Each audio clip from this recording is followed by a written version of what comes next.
तो hey guys, कैसे हो आप सभी लोग। तो आज से मैं एक नई सीरीज को एक्सप्लेन करने वाला हूं जिसका नाम है ओशिनोको। इसका जो एपिसोड 1 है वो ऑलमोस्ट 1.5 घंटे का है और मैं बस इतना ही बोलना चाहूंगा कि ये जो एपिसोड है इसको बस एक बार एंड तक देख लेना। उसके बाद आप डिसाइड करना कि ये जो एनिमे है ये तगड़ा है कि बेकार है। और मैं लिटरली बोल रहा हूँ, पॉपकॉर्न लेके बैठ जाओ। तो बिना किसी देर के एपिसोड को शुरू करते हैं। एपिसोड की शुरुआत होती है और जो नरेटर है वो बता रहा होता है कि ये जो स्टोरी है ये काल्पनिक है और यहाँ तक कि इस दुनिया में जितनी भी चीजें हैं वो सभी की सभी काल्पनिक है। और सामने एक आइडल का परफॉर्मेंस चल रहा होता है और तभी वो नरेटर बताता है कि जो आइडल्स है उनको हमेशा झूठ बोलने में स्किलफुल रहना पड़ता है और ये जो झूठ है ये सबसे बड़ा वेपन है दुनिया का। और उसके बाद हमें गोरो को दिखाया जाता है जो कि आई का परफॉर्मेंस देख रहा होता है, जहां पे वो आई की काफी ज्यादा तारीफ कर रहा होता है और बता रहा होता है कि कैसे आई के सभी टीममेट्स पानी कम चाहिए उसके सामने। और वो काफी ज्यादा सपोर्ट कर रहा होता है आई को। बट तभी एकदम से लाइट ऑन होता है और पीछे से जो नर्स है वो एकदम से बोलने लग जाती है कि डॉक्टर अब वापस से डीवीडी प्ले करने लगे एकदम एक पेशेंट के रूम में। और तभी हमें पता चलता है कि जो यहाँ पे गोरो है वो एक डॉक्टर है। और तभी गोरो बोलने लग जाता है कि वो बस चेक कर रहा था कि जो आइडल्स है उनकी हेल्थ अच्छी है कि नहीं। बट तभी जो नर्स है वो बताने लग जाती है कि अब से वो ऐसा ना करे और वो उसको एक चीज बताना भी भूल चुकी है जो कि ट्विटर में ट्रेंड कर रहा होता है। फिर हमें रूफटॉप का सीन दिखाया जाता है जहां पे जो गोरो है वो रो रहा होता है क्योंकि जो यहाँ पे आई होती है उसकी हेल्थ खराब होती है जिसकी वजह से वो कुछ समय के लिए ब्रेक लेने वाली है। और यहाँ पे जो गोरो है वो काफी उदास होता है। बट लेकिन जो यहाँ पे नर्स है वो उसको देख के बोलने लग जाती है कि वो कितना अजीब टाइप का इंसान है। जहां पे गोरो बोलने लग जाता है कि ऐसा नहीं है कि वो आई को पसंद करता है या फिर उसका काफी बड़ा फैन है। और फिर वो अपनी स्टोरी बताने लग जाता है कि कैसे जब उसने अपना करियर स्टार्ट किया था तब उसका एक पेशेंट था जिसका नाम सरीना था और उससे मिलने के बाद उसकी जो लाइफ थी वो पूरी की पूरी चेंज हो जाती है। और फिर हमें फ्लैशबैक दिखाया जाता है जहां पे जो गोरो और सरीना थे वो लोग आई का शो एक साथ देख रहे थे, जहां पे गोरो को कोई भी इंटरेस्ट नहीं था। बट लेकिन जो यहाँ पे सरीना थी वो आई की एक बहुत बड़ी फैन थी और सिर्फ आई की नहीं उसके ग्रुप में जितने भी लोग थे उन सभी की काफी बड़ी फैन थी। और यहाँ पे जो सरीना थी वो एक कैंसर पेशेंट थी और जो सरीना थी उसकी ये विश थी कि वो एकदम आई की तरह बड़ी होने के बाद सुंदर हो जाए या फिर अगर वो मरती है ना तो फिर वो किसी सेलिब्रिटी की बच्ची बने जिसकी वजह से वो काफी ज्यादा सुंदर हो जाएगी। बट लेकिन जो गुरु है वो उसको बताता है कि वो ऑलरेडी काफी ज्यादा क्यूट है। और ये सुनने के बाद जो सरीना थी वो एकदम से गोरो को प्रपोज कर देती है शादी करने के लिए। जो सुनने के बाद गोरो एकदम से बोलने लग जाता है कि हाँ हाँ अगर वो 16 साल की होती तो फिर वो उसके बारे में सोचता। और ये सुनने के बाद यहाँ पे जो सरीना है वो एकदम से उसको मीनी बोलने लग जाती है। बट लेकिन कुछ समय बाद ही जो सरीना थी वो 12 साल की उम्र में मारी जाती है। और तभी यहाँ पे गोरो बोलता है कि अगर वो अभी भी जिंदा होती तो फिर वो 16 साल की होती है। और ये सब सुनने के बाद जो नर्स है वो बोलने लग जाती है कि कैसे जो गोरो है वो बस सरीना का नाम लेके अपनी फेटिश को पूरी कर रहा है। जो सुनने के बाद यहाँ पे जो गोरो है वो एकदम से मना करने लग जाता है। पर लेकिन उसके बाद जो गोरो है उसका नेक्स्ट पेशेंट का टाइम हो जाता है और उसके बाद जब गोरो वहां पे जाके चेक करता है वो एक प्रेग्नेंट लड़की होती है जो कि बस 16 साल की होती है। जहां पे उसको देखने के बाद उसको समझ नहीं आता कि आखिर यार इतनी छोटी बच्ची प्रेग्नेंट कहां से हो गई है। जहां पे वो पूछती है कि इसके पेरेंट्स का क्या हुआ, जहां पे हमें पता चलता है कि जो यहाँ पे बंदा बैठा था वो उसका पेरेंट्स नहीं था, वो बस उसका गार्जियन था और उसके जो रियल पेरेंट्स थे उनकी भी डेथ हो चुकी है। और ये जो बंदा है ये भी इसका रियल फादर नहीं है, ये बस उसका मैनेजर है। और हमें पता चलता है कि जो ये लड़की है ये नन अदर देन आई होती है जो कि प्रेग्नेंट हो चुकी होती है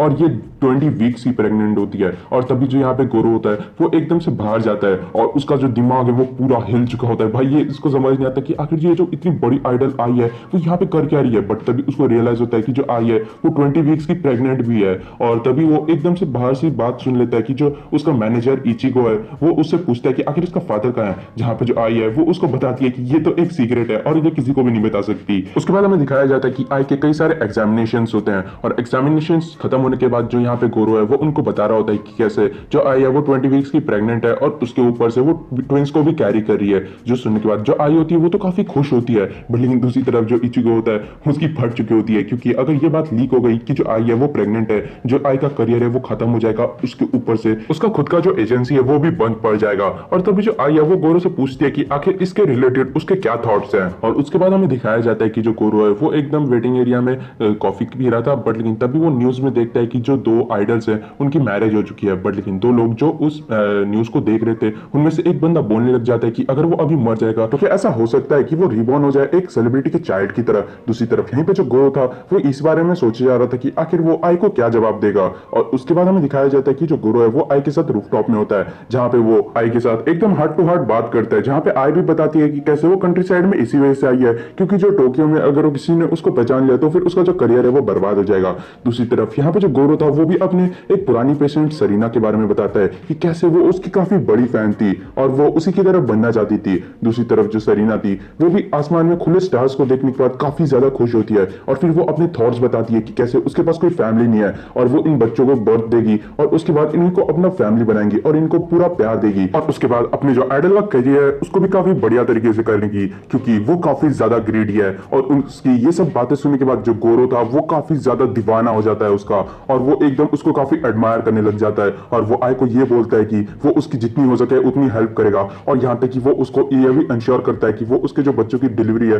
वो भी एकदम सेफ और बढ़िया तरीके से करेगा। और ये सुनने के बाद जो आई थी वो भी काफी खुश हो जाती है और उसके बाद जो यहाँ पे आई है वो हॉस्पिटल में एडमिट होती है एक फेक नाम के साथ। फिर धीरे धीरे टाइम बीतता जाता है और जो गोरो था वो आई को देख के ये सोचता है कि आई खुश है, इसी वजह से वो भी काफी ज्यादा खुश है। और फाइनली जो आई के डिलीवरी का दिन था वो पहुंच चुका होता है, जहां पे जो गोरो था वो आई को रेस्ट करने के लिए बोलता है और फिर वो कुछ देर के लिए बाहर चले जाता है। जब वो बाहर जा रहा था वो सोच रहा था कि कैसे जो आई है वो बहुत जल्दी यहाँ से चली जाएगी और उसके बाद अपनी जो आइडल्स की लाइफ है उसको कंटिन्यू करने वाली है। बट लेकिन तभी पीछे से एक बंदा आ जाता है जो कि उससे पूछने लग जाता है कि क्या है तुम ही आई के डॉक्टर हो। और ये सुनने के बाद जो गोरो होता है वो काफी हैरान हो जाता है और वो सोचने लग जाता है कि आखिर इस बंदे को कैसे पता चला। और फिर वो उस बंदे से पूछने लग जाता है कि आखिर उसका नाम क्या है और उसको पता कैसे चला कि वो आई का डॉक्टर है। बट लेकिन जो यहाँ पे वो बंदा था वो एकदम जंगल में भागने लग जाता है और जो गोरो था वो भी उसका पीछा करने लग जाता है, क्योंकि अगर ये जो बात है ये मीडिया में लीक हो गई तो फिर आई का जो करियर है और पूरी जिंदगी है वो बर्बाद हो जाएगी। बट लेकिन वो एकदम एक क्लिफ में पहुंच जाता है। बट तभी पीछे से एकदम से वो जो बंदा था वो गोरो को धक्का मार देता है और जो यहाँ पे गोरो है वो क्लिफ से नीचे गिर जाता है। फिर हमें दिखाया जाता है यहाँ पे जो गोरो है उसकी हालत काफी ज्यादा खराब होती है और वो सोच रहा था कि उसको आई के पास जाना होगा क्योंकि उसने आई से प्रॉमिस किया था और उसके ऊपर से उसका जो डिलीवरी का टाइम है वो काफी भी हो सकता है। और दूसरी तरफ हमें आई को दिखाया जाता है इसको पेन होना स्टार्ट हो चुका था और दूसरी तरफ जो यहाँ पे गोरो था वो याद करता है कि कैसे सरीना ने उससे बोला था कि क्या उसने कभी सोचा है कि वो किसी सेलिब्रिटी के बच्चे की तरह जन्म लेना चाहेगा। बट लेकिन तभी गोरो सोचने लग जाता है कि आखिर वो इन सभी चीजों के बारे में अभी क्यों सोच रहा है। दूसरी तरफ यहाँ पे जो आई थी वो बर्थ दे रही होती है और यहाँ पे जो गोरो था उसकी डेथ हो जाती है और तभी जो आई है वो एक काफी हेल्दी बच्चों को जन्म देती है, दो ट्विंस को। और उसके बाद वहां से सीन शिफ्ट हो जाता है और हमें दिखाया जाता है कि जो यहाँ पे गोरो है उसका श्राद्ध बन चुका होता है और यहाँ पे जो गोरो था वो नरेशन कर रहा होता है कि उसको लगा था कि जो लोग हैं वो मरने के बाद हेल में जाते हैं, बट लेकिन वो हेवन में रिबॉर्न हो चुका था और वो भी अपनी फेवरेट आइडल आई के बच्चे के रूप में। और उसके बाद हमें पता चलता है कि जो उसका प्रेजेंट नेम है वो है एक्वा और यहाँ पे जो एक्वा है वो सोचता है कि कैसे उसके पास अपनी पिछली लाइफ की सारी मेमोरी है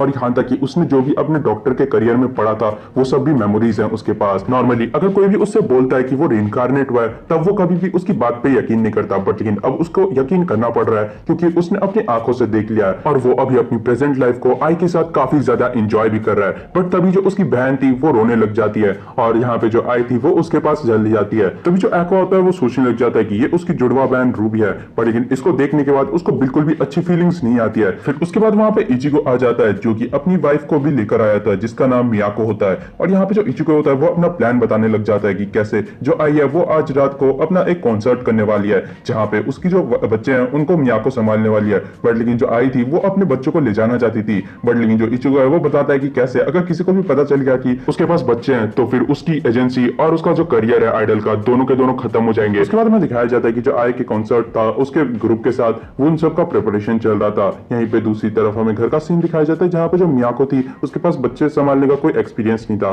और वो थक हार के सो जाती है। दूसरी तरफ जो यहाँ पे एक्वा था वो टीवी को ऑन कर लेता है जहाँ पे वो इंटरव्यू को देख रहा था आई का कॉन्सर्ट के पहले वाला। और दूसरी तरफ हमें दिखाया जाता है कि जो स्टाफ थे वो लोग बात कर रहे थे कि कैसे वो लोग श्योर नहीं है कि इस कॉन्सर्ट से उनको कोई प्रॉफिट होगा कि नहीं, क्योंकि ये जो ग्रुप है ये काफी ज्यादा एवरेज है। बट लेकिन जैसे जो कॉन्सर्ट है वो शुरू होता है जो यहाँ पे सभी के सभी लोग हैं वो लिटरली एकदम शॉक हो चुके थे और यहाँ पे सभी लोग आई के गाने में खो चुके थे। इसी तरफ हमें एक्वा को दिखाया जाता है जो कि काफी ज्यादा खुश होता है और वहां पे वो अपने जो किलर है उसको भी काफी ज्यादा शुक्रिया बोल रहा होता है क्योंकि उसी की वजह से वो यहाँ पे अपनी जो लाइफ है उसको इतनी बढ़िया तरीके से एंजॉय कर पा रहा है और यहाँ तक कि वो रिवॉर्न हुआ है वो भी आई के चाइल्ड के रूप में। तभी हमें दिखाया जाता है कि जो रूबी है उसकी आंख खुल जाती है और वो एकदम से टीवी के सामने आ जाती है और फिर जो आई है उसकी काफी ज्यादा लगातार तारीफ करने लग जाती है और बोलती है कि कैसे उसकी जो मॉम है वो सबसे ज्यादा खूबसूरत है। और दूसरी तरफ जो एक्वा है उसको कोई भी हैरानी नहीं होती है कि उसकी जो बहन है वो एकदम से चलते हुए आ गई और यहाँ तक कि बोलने भी लगी। और तभी यहाँ पे जो रूबी है वो एक्वा से बोलने लग जाती है कि वो दोनों को एक दूसरे की हेल्प करनी चाहिए क्योंकि यहाँ पे जो रूबी है उसने अभी तक अपनी जो बॉडी है उसको सही से कंट्रोल करना नहीं सीखा है। तभी एक्वा बताने लग जाता है कि ये बेवकूफी मेरी तरह रिबॉर्न हुई है और इसके बारे में उसको काफी पहले ही पता चल गया था। एक दिन जब उसकी रात को नींद खुल गई थी जल्दी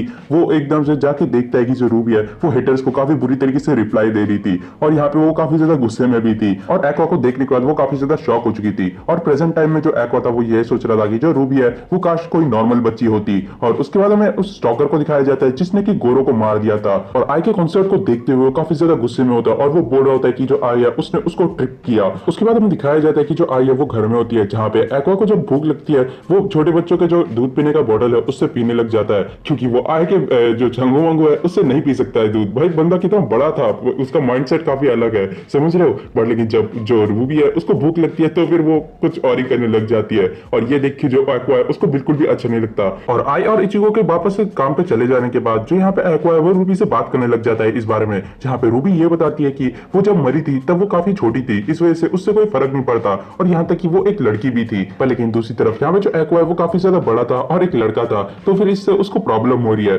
बट लेकिन दूसरी तरफ यहाँ पे जो एक्वा है वो ये बोलता है कि तुम कितनी ज्यादा क्रीपी हो। तभी रूबी एक्वा को दूर जाने के लिए बोलती है क्योंकि उसको डायपर चेंज करना था और फिर वो रोने लग जाती है। तभी मियोको आके उसका डायपर चेंज करने लग जाती है, बट उसी बीच वो काफी ज्यादा गुस्से में लग रही थी और तभी वो बोलने लग जाती है कि उसने अपने हस्बैंड से इसलिए शादी की थी क्योंकि वो एक कंपनी प्रेसिडेंट था और उसने सोचा था कि अब उसकी लाइफ सेट हो जाएगी एक हैंडसम लड़के के साथ। बट लेकिन अब उसको एक आइडल के बच्चे की डायपर चेंज करने पड़ रहे हैं, उसको बहुत ज्यादा गुस्सा आ रहा था और तभी वो बोलती है कि वो आई को फंसा देगी और फिर वो क्या करती है आई के जितने भी फोटोज है उसके बच्चों के साथ उनको खींचने लग जाती है और ये बोलती है कि वो इसको किसी भी न्यूज़पेपर कंपनी को बेच के काफी ज्यादा पैसे कमाएगी। यही दूसरी तरफ जो रूबी थी वो ये सब सुन के काफी ज्यादा परेशान हो जाती है और जो एक्वा होता है वो बताता है कि उसके पास एक प्लान है और फिर वो लोग अपने पीछे एक लाइट लगा देते हैं और फिर जो एक्वा है वो बताने लग जाता है कि वो लोग डिवाइन मैसेंजर्स हैं। और बच्चे को बात करते हुए सुनने के बाद जो यहाँ पे मियोको थी वो काफी ज्यादा घबरा जाती है और वो ये सोचने लग जाती है कि आसपास कैमरे लगे हैं और उसके साथ प्रैंक हो रहा है। पर तभी जो रूबी होती है वो एकदम कमाल की तरीके से बोलने लग जाती है कि कैसे वो एक गॉड है और यहाँ पे जो आई है उसको भी गॉड ऑफ एंटरटेनमेंट ने चूज कर रखा है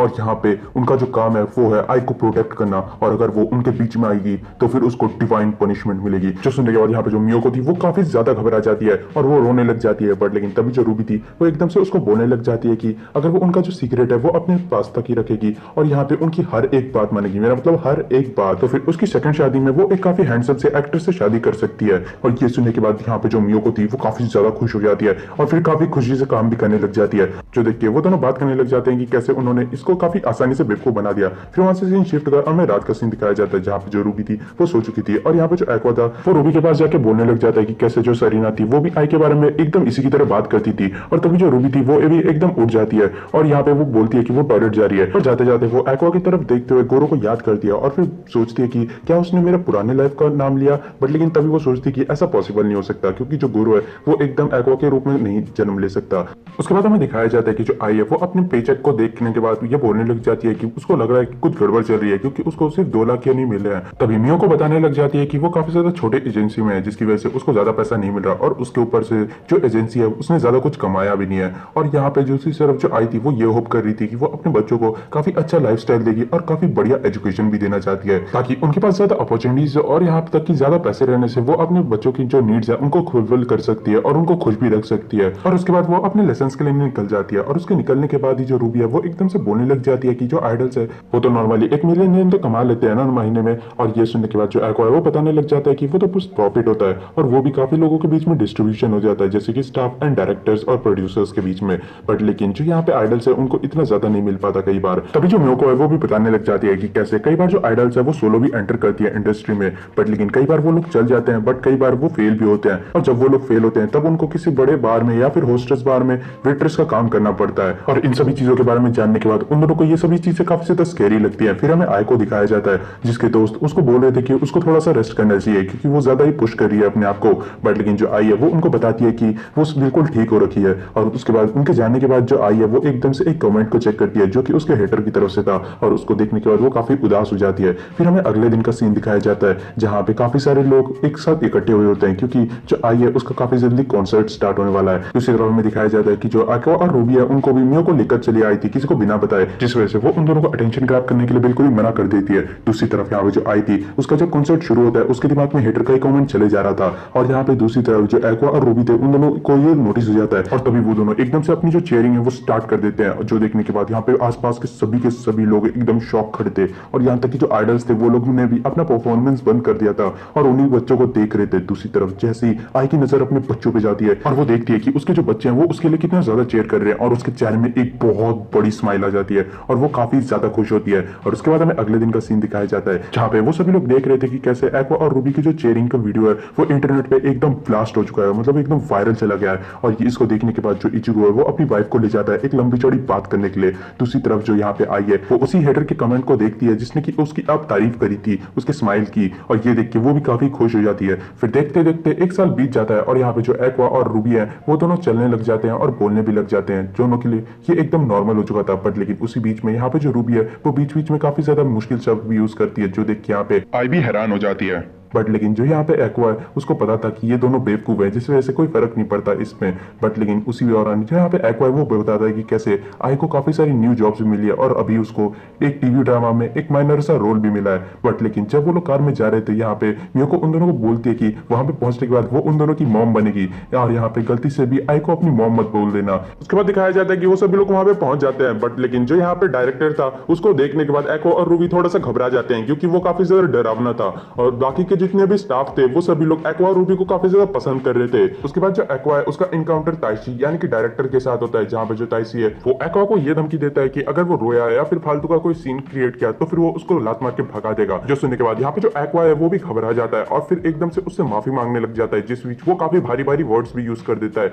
जो सुनने के बाद यहाँ पे ताइशी भी शॉक हो जाता है और उससे पूछने लग जाता है कि आखिर तुम्हें इतने बड़े बड़े वर्ड्स आते कहां से है। जो सुनने के बाद यहाँ पे जो एक्वा है उसके पास कुछ बोलने के नहीं रहता और वो बहाना मार देता है कि उसने यूट्यूब से सीखा है। जो सुनने के बाद यहाँ पे जो ताइशी है वो भी थोड़ा सा शॉक होता है कि यार इतना सा बच्चा और इतना कुछ सीख गया, और फिर वो उसका अपना बिजनेस कार्ड देता है और उससे एक्टिंग के लिए पूछता है। तभी एक्वा ये बोलने लग जाता है कि उसकी जगह आई को क्यों ना ये रोल दे दे। और यहाँ पे ये सुनने के बाद जो ताइशी है वो बताने लग जाता है कि कैसे जो एंटरटेनमेंट इंडस्ट्री है ये काफी ज्यादा डिफिकल्ट है। फिर वो 3 टाइप के एक्टर्स के बारे में बताता है। सबसे पहला मेन एक्टर जो कि पूरे स्टोरी को कैरी आउट करता है, और उसके बाद नेचुरल टैलेंट जो कि पूरे की पूरे जो स्टोरी है उसमें जान डाल देता है, और उसके बाद न्यू कमर्स जो कि बस सपोर्टिंग कैरेक्टर से रह जाते हैं। और यहाँ पे वो आई के बारे में बताता है कि जो यहाँ पे आई की परफॉर्मेंस है वो भी एकदम एवरेज है, पर लेकिन उसके क्यूट होने की वजह से वो जो ऑडियंस का अटेंशन है वो एकदम ग्रैब कर लेती है। और उसके बाद जो शूटिंग है वो खत्म हो जाती है और यहाँ पे हमें शाम का टाइम दिखाया जाता है, जहाँ पे आई और उसके जो बच्चे हैं वो लोग टीवी ड्रामा को देख रहे थे, जहाँ पे जब आई का सीन आता है यहाँ पे वो लोग काफी ज्यादा खुश हो जाते हैं। बट लेकिन जो सीन था वो बस कुछ सेकंड्स के लिए था,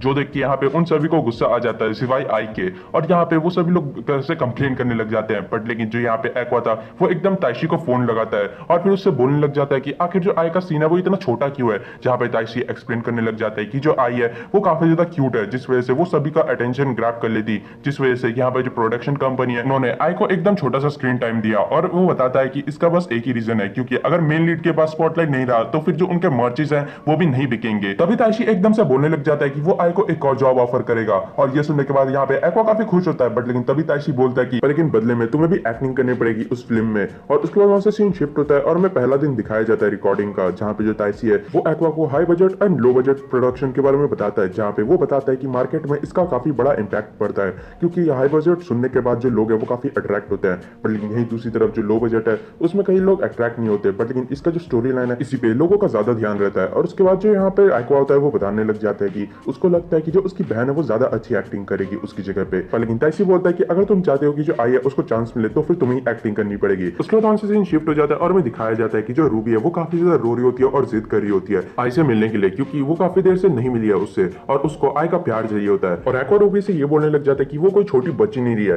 कि अभी वो ऐसे जिद करेगी पागल की तरह। और तभी वहां पे एक और लड़की आ जाती है जिसका नाम काना होता है, और ये जो लड़की है ये एकदम से रूबी को बोलने लग जाती है कि उसके पास बिल्कुल भी मैनर्स नहीं है और यहाँ पे वो ऐसे बच्चों की तरह जिद कर रही है। और तभी वो बताने लग जाती है कि कैसे वो काफी ज्यादा फेमस एक्टर है और उसको कई सारे एक्टिंग के रोल्स भी मिले हैं, अनलाइक आई जिसको कि नेपोटिज्म से रोल मिल रखा है। और ये बोलने के बाद वो अपनी जो मैनेजर है उसको एकदम नौकर की तरह ट्रीट करने लग जाती है। और यहाँ पे इन सब चीजों को सुनने और देखने के बाद एक्वा का प्लान था कि वो उसको मार ही डालेगा। और उसके बाद वहां पे दिखाया जाता है कि शूटिंग स्टार्ट होती है, जहाँ पे एक्वा और काना को एक क्रीपी चाइल्ड का रोल मिला है, जहाँ पे उनको मेन कैरेक्टर के सामने जाके उसको विलेज के एंट्रेंस पे ग्रीटिंग देनी है। और यहाँ पे जो एक्वा था वो भी वहां पे सोच रहा होता है कि उसको कुछ भी करके ताइशी को सेटिस्फाई करना है। भाई मेरा मतलब रॉन्ग वे में नहीं है तो फिर समझ जाओ किस वे में है। और उसके बाद जो यहाँ पे काना थी वो एकदम से अपनी एक्टिंग शुरू करती है, जहाँ पे जो एक्वा था वो सोचता है कि ये तो बढ़िया एक्ट कर रही है। बट लेकिन दूसरी तरफ जो ताइशी था वो सोच रहा था कि कैसे एक्वा है वो बस अपना सेल्फ रहना है, उसको कोई एक्टिंग करने की जरूरत नहीं है, क्योंकि उसका जो नॉर्मल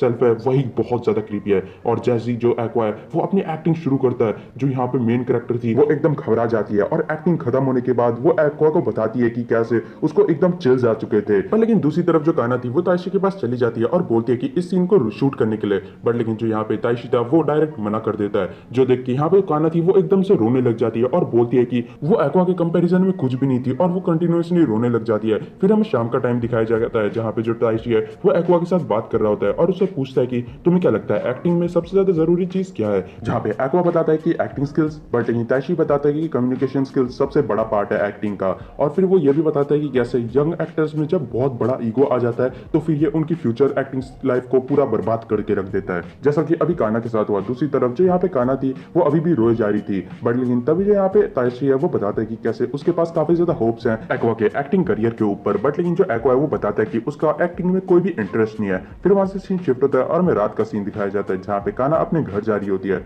और फिर वो अपने जो स्क्रिप्ट्स हैं उन्हीं को रिव्यू करे जा रही होती है, और तब वो बताती है कि वो एक्वा को कभी नहीं भूलने वाली, और नेक्स्ट टाइम अगर उनके बीच में कभी मुकाबला होता है तो फिर वो एक्वा से अच्छा करके ही रहेगी। फिर एक छोटा सा टाइम स्किप होता है जहाँ पे एक्वा अभी प्रेजेंट में 3 साल का हो चुका था, और एक्वा बताता है कि कैसे ताइशी की जो फिल्म थी वो एक हिट हो गई थी जिस वजह से उसको एक अवार्ड भी मिला था, और यहाँ पे जो आई थी वो एक काफी ज्यादा फेमस पर्सनैलिटी बन चुकी थी, और प्रेजेंट टाइम में जो यहाँ पे आई है वो एक अपकमिंग मीडिया पर्सनैलिटी है। उसके बाद वो इंटरनेट में अपनी जो पुरानी बॉडी है उसके बारे में जानकारी लेता है, जहाँ पे उसको पता चलता है कि उसकी जो पुरानी बॉडी है जो कि मर गई थी उसको अब तक ढूंढा नहीं गया है, मतलब कि वो अब तक मिला नहीं है, जो देख के वो थोड़ा सा हैरान होता है। फिर हमें दिखाया जाता है कि जो एक्वा और रूबी है दोनों के दोनों प्री स्कूल में एडमिशन ले चुके थे, जहाँ पे जो एक्वा रूबी से पूछता है कि आखिर प्रीवियस लाइफ में वो कौन थी और मतलब उसकी एज क्या थी, जहाँ पे जो रूबी है वो काफी ज्यादा घबरा जाती है और वो सोचने लग जाती है कि हो सकता है कि एक्वा उस पर काफी ज्यादा नीचा दिखाने लगे, ये जानने के बाद कि वो काफी ज्यादा यंग थी, और फिर वो ये झूठ बोल देती है कि वो एक अडल्ट थी और वो वहां से चली जाती है। बट लेकिन जो यहाँ पे एक्वा है उसको समझ नहीं आता कि आखिर वो इतनी घबरा क्यों रही थी, और फिर वो अपनी जो बुक है वो रीड करना कंटिन्यू करता है, और यहाँ पे जितने भी उनके टीचर्स थे वो एक्वा को देख के काफी हैरान होते हैं कि भाई इतना सा बच्चा और क्या सब पढ़ रहा है। फिर हमें क्लास का सीन दिखाया जाता है जहाँ पे जो टीचर्स है वो बच्चों को बोलते हैं कि वो लोग डांस करने वाले हैं, जहाँ पे ये सुनने के बाद जो रूबी थी वो एकदम घबराते हुए क्लास से बाहर भाग जाती है, और उसके बाद हमें दिखाया जाता है कि जो एक्वा है वो रूबी को अप्रोच करता है, जहाँ पे जो रूबी है वो बताती है कि वो डांस में काफी ज्यादा बेकार है, इसी वजह से वो डांस नहीं करना चाहती। जो सुनने के बाद जो एक्वा है वो बोलने लग जाता है कि अच्छा जैसा तुम्हारा मन है, और उसके बाद जो रूबी है वो याद करती है कि कैसे जब वो पिछली लाइफ में सरीना थी तब उसकी जो बॉडी है वो काफी ज्यादा बेकार थी, जिस वजह से वो डांस नहीं कर पाती थी, डांस तो दूर की बात उसको चलने में भी प्रॉब्लम होती थी। फिर वहां से सीन शिफ्ट होता है और हमें दिखाया जाता है कि जो रूबी है वो अपनी मॉम को डांस प्रैक्टिस करते हुए देख रही होती है, जहाँ पे जैसी उसकी जो मॉम है वो डांस प्रैक्टिस कर रही होती है रूबी बताने लग जाती है कि कैसे उसके जो मूव्स है वो थोड़े से रॉन्ग है, जो सुन के आई को भी हैरानी होती है। बट लेकिन जो रूबी है वो सोचने लग जाती है कि कैसे पिछली लाइफ में उसके पास कुछ भी करने के नहीं रहता था, जिस वजह से अपना वो पूरा टाइम आई के जो कॉन्सर्ट्स है उनको देख के बिता देती थी,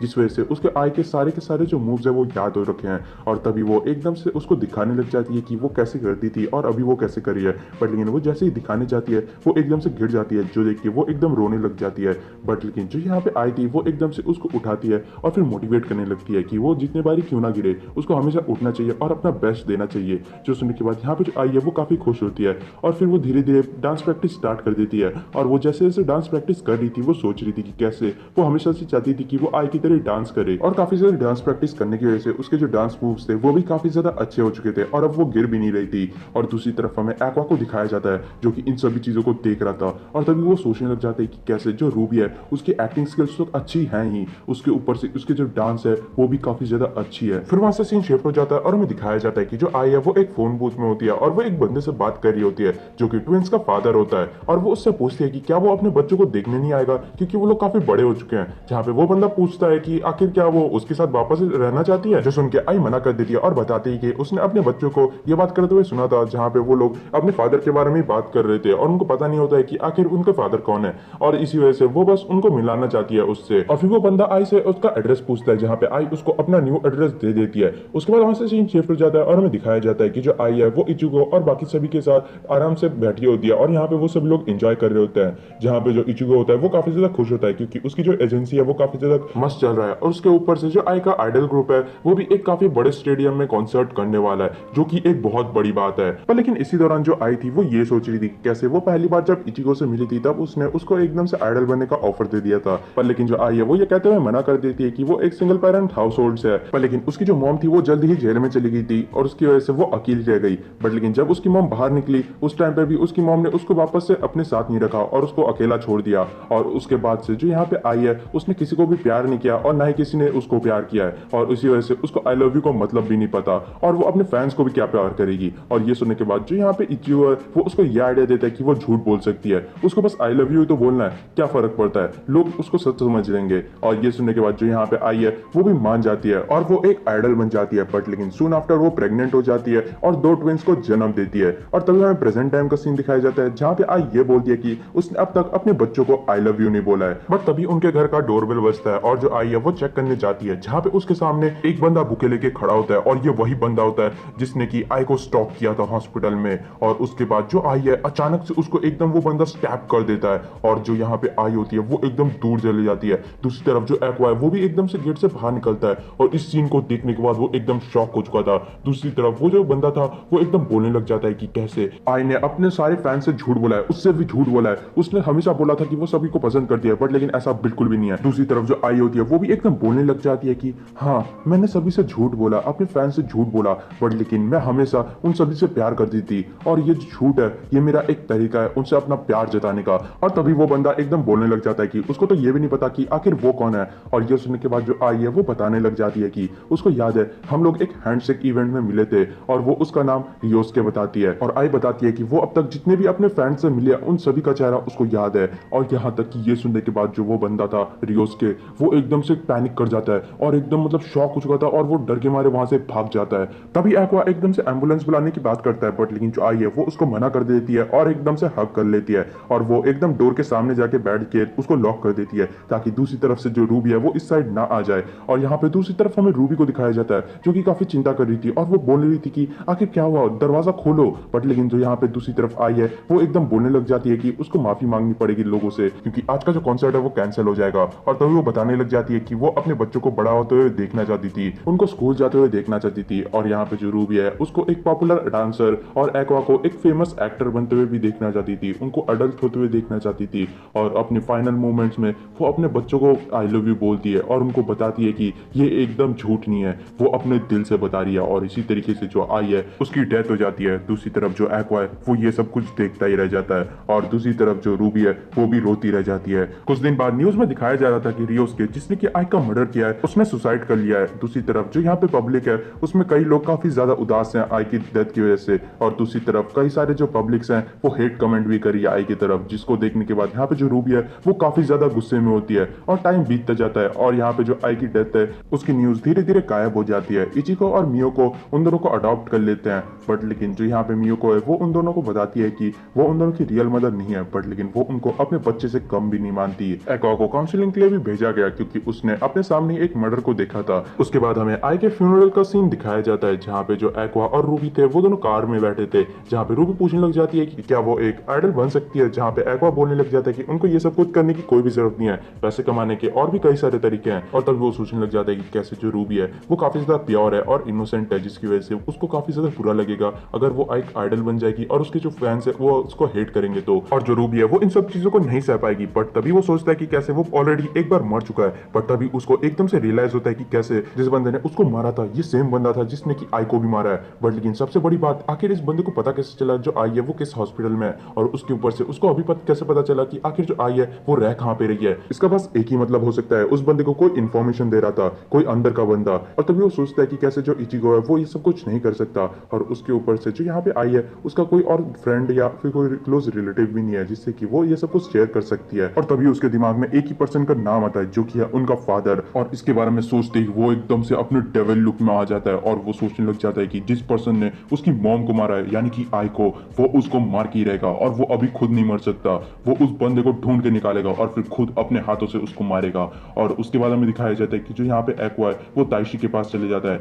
और यहाँ पे उसके सामने जाके वो बोलने लग जाता है कि उसको थोड़ा सा काम है। बट लेकिन जो ताइशी है वो बोलता है कि वो अभी बिजी है। बट लेकिन जैसे ही वो एक्वा का फेस देखता है वो थोड़ा सा घबरा जाता है। और तभी दूसरी तरफ जो एक्वा है वो ताइशी को बोलता है कि क्या तुम मेरे को रेस कर सकते हो। और फिर वहां से सीन शिफ्ट हो जाता है और हमें कुछ साल बाद का सीन दिखाया जाता है जहाँ पे दोनों के दोनों जो ट्विंस है वो टीनेजर्स है और यहाँ पे वो लोग स्कूल के लिए निकल जाते हैं, जहाँ पे मन ही मन में जो एक्वा है वो बदले की राह में ही चले जा रहा होता है। फिर हमें एक पोस्ट क्रेडिट सीन दिखाया जाता है जहाँ पे ट्विंस के पहले बर्थडे में जो आई है वो उन दोनों के सोते समय एक वीडियो रिकॉर्ड करती है, जहाँ पे वो बताती है कि कैसे उनके बड़े होने के बाद वो लोग एक साथ इस वीडियो को देखेंगे अल्कोहल पीते पीते, और फिर वो उनके हेल्दी बड़े होने का कामना करती है। और इसी तरीके से ये जो एपिसोड है वो खत्म हो जाता है। तो गाइस कमेंट्स में बताना कि आपको ये एपिसोड कैसा लगा, और अगर आपको वीडियो अच्छी लगी तो वीडियो को लाइक तो जरूर से ठोकना भाई। इस वीडियो एपिसोड अब तक नहीं देखा है तो आप उसको पहले देख लेना, जिसका लिंक आपको डिस्क्रिप्शन में और आई बटन पे मिल जाएगा। तो बिना किसी देरी के एपिसोड को शुरू करते हैं। एपिसोड की शुरुआत होती है और हमें दिखाया जाता है कि एक आइडल ग्रुप कई सारे आइडल्स को रिक्रूट कर रहा था, जिस वजह से उन्होंने एक एडवर्टाइजमेंट डाला था,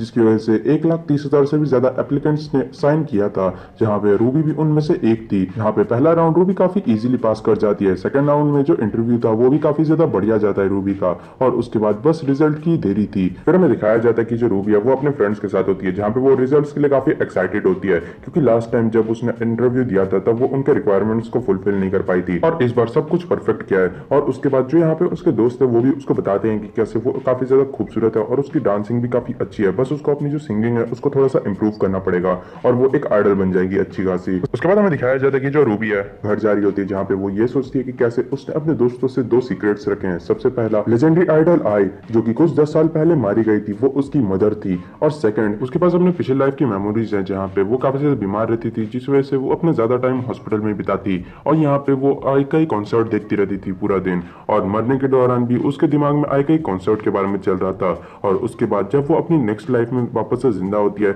वो आई के चाइल्ड की तरह रिबॉर्न हो जाती है। आई के मरने से पहले उसने उसके साथ जितना भी टाइम बिताया है वो उसके लिए एक ट्रेजर की तरह है, और तभी वो एकदम बोलने लग जाती है कि वो अपनी मॉम की तरह एक आइडल बनेगी। तभी वहाँ पे एक्वा आ जाता है और उसको बोलने लग जाता है कि तुम अपने सपनों की बातें कर सकती हो, बट लेकिन इसका मतलब ये नहीं कि तुम अपने हाई स्कूल एंट्रेंस एग्जाम को भूल जाओगी। जो सुनने के बाद रूबी बोलने लग जाती है कि भैया आपको तो कुछ समझ ही नहीं आता, हम लोग जिस हाई स्कूल में जाने वाले हैं उसके आर्ट्स डिपार्टमेंट में इंटरव्यू पे काफी ज्यादा फोकस करना पड़ता है, जिस वजह से अगर वो इंटरव्यू को क्रॉस कर लेती है तो उसको पढ़ना भी नहीं पड़ेगा और वो एक आइडल भी बन जाएगी। जो सुनने के बाद एक्वा बोलने लग जाता है कि उसे कोई प्रॉब्लम नहीं है कि अगर वो एक आइडल बनना चाहे, बट लेकिन इसका मतलब ये नहीं कि वो अपनी जिंदगी के साथ एक गैम्बल खेलने स्टार्ट कर देगी। और फिर वो बताने लग जाता है कि कैसे आइडल्स को 30 साल की उम्र में रिटायर होना पड़ता है, उनकी सैलरी भी काफी ज्यादा लो होती है और उसके ऊपर से फैन का भी काफी ज्यादा प्रेशर होता है, इस वजह से कई सारे जो लोग हैं वो इस फील्ड में टिक ही नहीं पाते और उनको जॉब्स चेंज करना पड़ता है। और ये सब सुनने के बाद जो रूबी है वो एकदम बोलने लग जाती है कि अगर हम लोग अपनी जिंदगी में कॉस्ट और रिटर्न के बारे में चिंता करते रहेंगे तो फिर हम लोग कुछ भी नहीं कर सकते। कई सारे जो लोग हैं वो लोग अपनी जिंदगी में कुछ भी नहीं कर पाते और मैं उन लोगों में से नहीं बनना चाहती।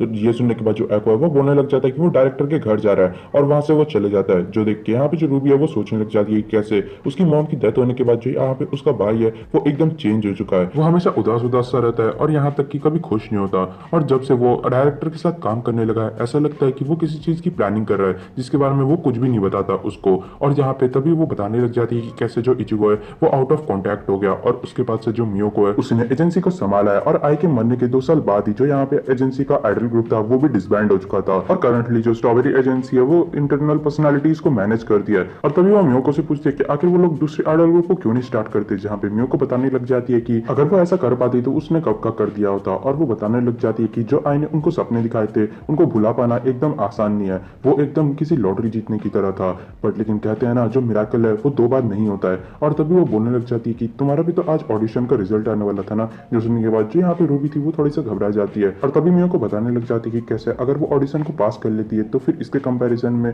वो एक बेटर एजेंसी में होगी। और तभी एकदम से जो यहाँ पे रिजल्ट है उसका कॉल आ जाता है, और उस कॉल को पिक करने के बाद जो रूबी है उसको पता चलता है कि वो पास नहीं हुई है। जो सुनने के बाद वो रोने लग जाती है, और जो मियो को है वो उसको हक करते हुए बताती है कि इन सब चीजों में काफी ज्यादा पॉलिटिक्स होता है और सभी का जो किस्मत है वो आई की तरह नहीं हो सकता। दूसरी तरफ हमें एक्वा को दिखाया जाता है जिसने की फोन करके ये बोला था, और यहाँ पे जो ताइशी था वो बोलने लग जाता है कि कैसे उसकी एक्टिंग इतनी अच्छी है कि वो उसने अपनी जो ट्विन सिस्टर है उसको बेवकूफ बना दिया। और तभी वो पूछता है कि क्या होगा अगर रियल एजेंसी से कॉल आ गया, तो फिर एक्वा बताने लग जाता है कि उसने उनको मैसेज कर दिया रूबी के फोन से कि वो विड्रॉल ले रही है, और यहाँ पे उसने उनका जो नंबर है वो भी ब्लॉक कर दिया है। और ये सुनने के बाद जो ताइशी है वो बताने लग जाता है कि कैसे उसकी बहन काफी ज्यादा खूबसूरत है और उसके पास काफी अच्छा चांस भी है कि वो एक आइडल बन जाए। जो सुनने के बाद यहाँ पे जो एक्वा है वो बोलने लग जाता है कि चाहे कुछ भी हो जाए वो रूबी को आई के नक्शे कदम पर चलने बिल्कुल भी नहीं देगा। जो सुनने के बाद ताइशी बोलने लग जाता है कि वो काफी ज्यादा ओवर प्रोटेक्टिव है। जो सुनने के बाद एक्वा बोलने लग जाता है अकेले रहना ज्यादा अच्छा है और अकेले ही वो सब चीजों को संभाल लेगा। और उसके बाद हमें अगले दिन का सीन दिखाया जाता है जहाँ पे रूबी के घर आने के टाइम एक स्काउट उसको बिजनेस कार्ड दे देता है, और जब वो घर आके उन सभी को बताती है वो सभी लोग काफी ज्यादा शॉक हो जाते हैं। तभी रूबी बताने लग जाती है कि ये एक अंडरग्राउंड आइडल ग्रुप है, और यहाँ तक कि ये सब कुछ उसके किस्मत में लिखा था। उसके ऊपर से जो आई है उसके करियर की शुरुआत भी इसी तरीके से हुई थी। दूसरी तरफ जो मियोको और एक्वा है वो दोनों को काफी शक हो रहा था, और वो लोग रूबी से टर्म्स एंड कंडीशन के बारे में पूछते हैं, जहाँ पे रूबी बताने लग जाती है कि जो स्काउट है उसने बताया था कि जब वो लोग उसके काम को देखने के लिए आएंगे तभी वो लोग सब कुछ टर्म्स एंड कंडीशन को डिस्कस कर सकते हैं। उसके बाद हमें दिखाया जाता है रात के टाइम पे एक्वा और मियो को बात कर रहे थे, जहाँ पे एक्वा बता रहा था कि वो चाहे कुछ भी हो जाए रूबी को इसमें ज्वाइन नहीं करने दे सकता। जो सुन के मियो को बोलने लग जा रही है कि उसको समझ आ रहा है कि आखिर वो ऐसा क्यों करना चाहता है, क्योंकि वो अपनी बहन को भी सेम पाथ में नहीं चलने दे सकता आई की तरह। और यहाँ पे वो बताती है कि कैसे वो अभी के टाइम में भी ये सोचती है कि अगर उस टाइम पे उसने कुछ और किया होता तो फिर हो सकता है कि जो चीजें हैं वो कुछ और हो रही होगी अभी के टाइम में। और तभी वो बताती है कि कैसे रूबी को उसने अपने बच्चे की तरह बड़ा किया है और जैसे जैसे वो बड़ी हो रही है वो एकदम आई की तरह ही बनी जा रही है। और उसके बाद जो एक्वा है वो बोलने लग जाता है कि चाहे कुछ भी हो जाए वो उसको रोक ही रहेगा। और फिर वो उनका बिजनेस कार्ड ले लेता है और उसी एजेंसी के पास पहुंच जाता है और एक आइडल को अपना बिजनेस कार्ड देता है, जहाँ पे वो जो आइडल है वो काफी हैरान हो जाती है उनकी एजेंसी के कार्ड को देखने के बाद, क्योंकि उस एजेंसी के जो यहाँ पे आइडल ग्रुप था उसकी काफी ज्यादा बड़ी फैन थी उसकी मदर। उसके बाद हमें दिखाया जाता है कि जो एक्वा है वो उस लड़की को अपनी एजेंसी में लाया, जिसको देखने के बाद यहाँ पे जो मियो को है वो सोचने लग जाती है। कैसे एक्वा ने बताया था कि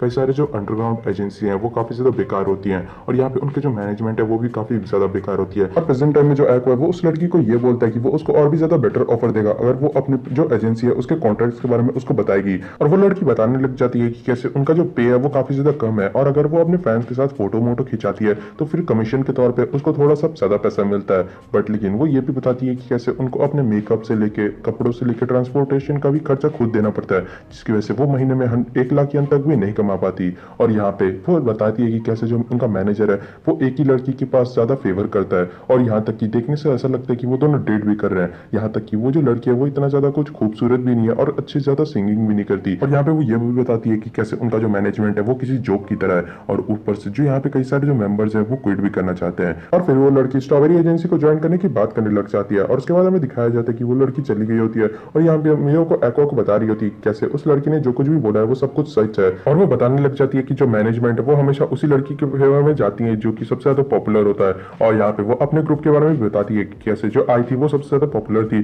जिस वजह से उनके केस में भी सेम था और यहाँ पे जो मैनेजमेंट है वो आई को ही सबसे ज्यादा फेवर करती थी। और ये सब सुनने के बाद जो एक्वा है वो बोलने लग जाता है कि अगर ऐसी बात है तो फिर वो जो रूबी है उसको किसी भी एजेंसी में ज्वाइन नहीं करने देगा और चाहे कुछ भी हो जाए वो रूबी को एक आइडल बनने से रोक के ही रहेगा। और वो पूछने लग जाता है कि अगर हम लोग एक आइडल ग्रुप को स्टार्ट करेंगे तो फिर क्या तुम इस लड़की को हायर करोगी। जो सुनने के बाद मियो को बोलने लग जाती कि नहीं, वो ऐसी लड़की को बिल्कुल भी हायर नहीं करने वाला जो कि अपने कॉलेज की इतनी बुराई करती है। और उसके बाद हमें अगले दिन का सीन दिखाया जाता है जहाँ पे जो रूबी होती है वो रेडी हो जाती है अपने इंटरव्यू में जाने के लिए। और तभी जो मियो को है वो बताने लग जाती है कि कैसे वो अभी जिस वर्ल्ड में एंटर करने वाली है वो काफी ज्यादा हार्श है और अगर वो एक आइडल की तरह सेल नहीं हुई है तो फिर ये उसके लिए काफी ज्यादा बुरा होगा। और यहाँ तक कि उसकी जो प्राइवेट लाइफ है उसमें भी कुछ बाकी नहीं रहेगा और वो उसको स्टॉकिंग का भी सामना करना पड़ेगा। और ये सब सुनने के बाद जो रूबी है वो एकदम बोलने लग जाती है कि हाँ उसको इस सब चीजों के बारे में पता है, उसके बड़े भाई ने इन सब चीजों के बारे में ऑलरेडी उसको बता रखा है, बट लेकिन अब उसके पास एक चांस है जिससे कि वो एक आइडल बन सकती है और वो अपनी एकदम मम्मी की तरह बनना चाहती है। और ये सुनने के बाद एक्वा पूछने लग जाता है कि क्या तुम सीरियस हो, और रूबी हाँ बोलती है।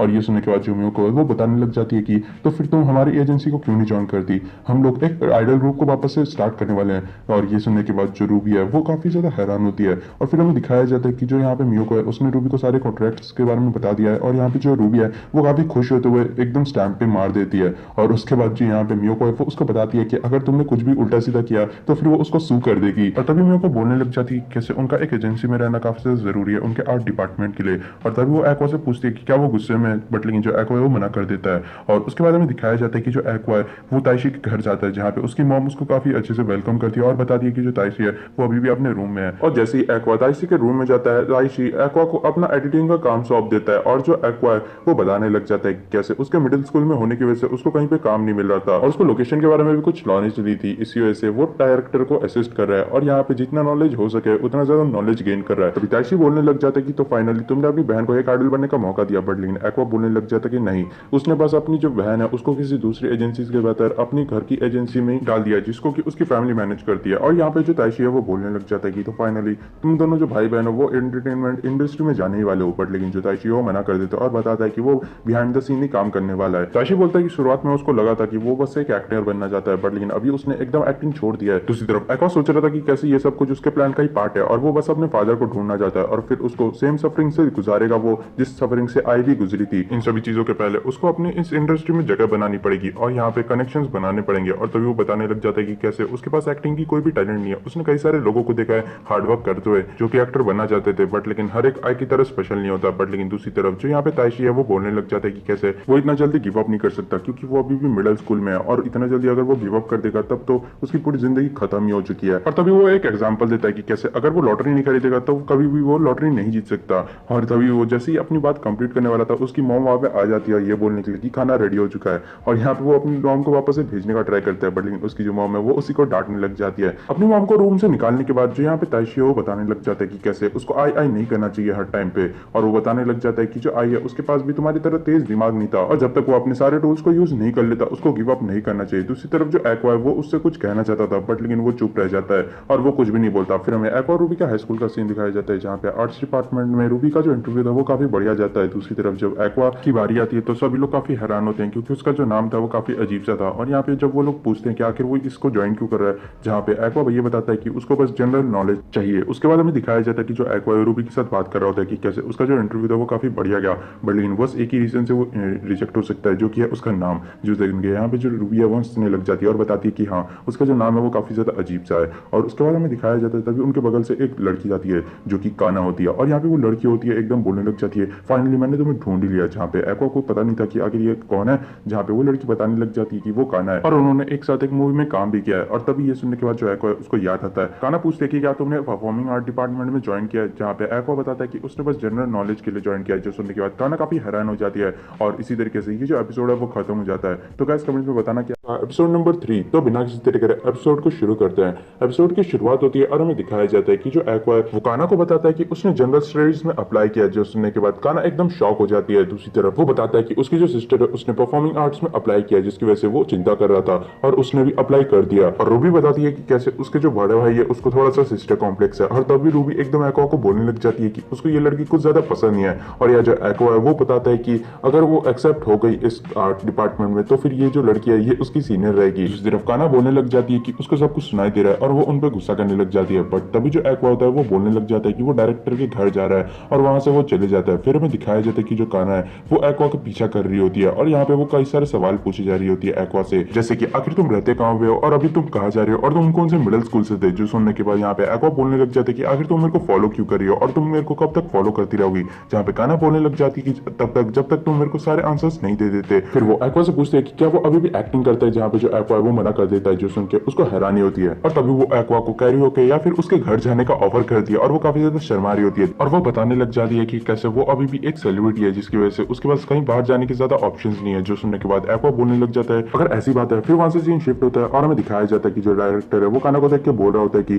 काफी टाइम से हम लोग नहीं मिले, तुम काफी बड़ी हो चुकी हो। जो सुनने के बाद काना एकदम शॉक हो जाती है क्योंकि जो यहाँ पे डायरेक्टर है वो उसको बोल रहा था कि वो लोग काफी दिन से नहीं मिले इवन तो वो अभी भी एक्टिंग कर रही है। फिर काना आसपास की चीजों को देखने लग जाती है और फिर एक्वा से पूछते हैं कि आखिर वो यहाँ पे अभी भी विजिट क्यों कर रहा है डायरेक्टर को, इवन दो उसने एक्टिंग छोड़ दी है, क्या वो अभी भी एक्टिंग की स्किल्स सीख रहा है डायरेक्टर से। जो सुनने के बाद एक्वा बताने लग जाता है कि नहीं, वो बस असिस्टेंट की तरफ वर्क कर रहा है डायरेक्टर के पास और चीजों के बारे में सीख रहा है। जो सुनने के बाद काना बोलने लग जाती है कि उसको खुशी है कि जो एक्वा है उसने अभी तक इंडस्ट्री को नहीं छोड़ा है। उसके बाद हमें दिखाया जाता है कि वो सभी लोग एक साथ खाना खा रहे होते हैं, जहाँ पे काना ताइशी को ये बोलने लग जाती है कैसे वो अभी भी अपने पेरेंट्स के पास ही है एक पैरासाइट की तरह। जो सुनने के बाद ताइशी बोलने लग जाते हैं कि उसने अब तक अपने जो एल्डर्स है उनको रिस्पेक्ट देना नहीं सीखा है। जो सुनने के बाद यहाँ पे काना बोलने लग जाती है कि नहीं ऐसी बात नहीं है, वो अभी अकेली रहती है। और यहाँ पे वो बताने लग जाती है कि कैसे उसके जो मॉम डैड है वो कंट्री साइड में रह रहे हैं और वो काफी टाइम घर का खाना खा रही है और नॉर्मली वो हमेशा बाहर से खाना मंगाती है। जो सुनने के बाद ताइशी बोलता है कि ये तो काफी एक्सपेंसिव होगा, बट लेकिन काना बताती है कि जब वो छोटी थी तब उसने काफी ज्यादा एक्टिंग की थी और उसने सारे के सारे जो पैसे हैं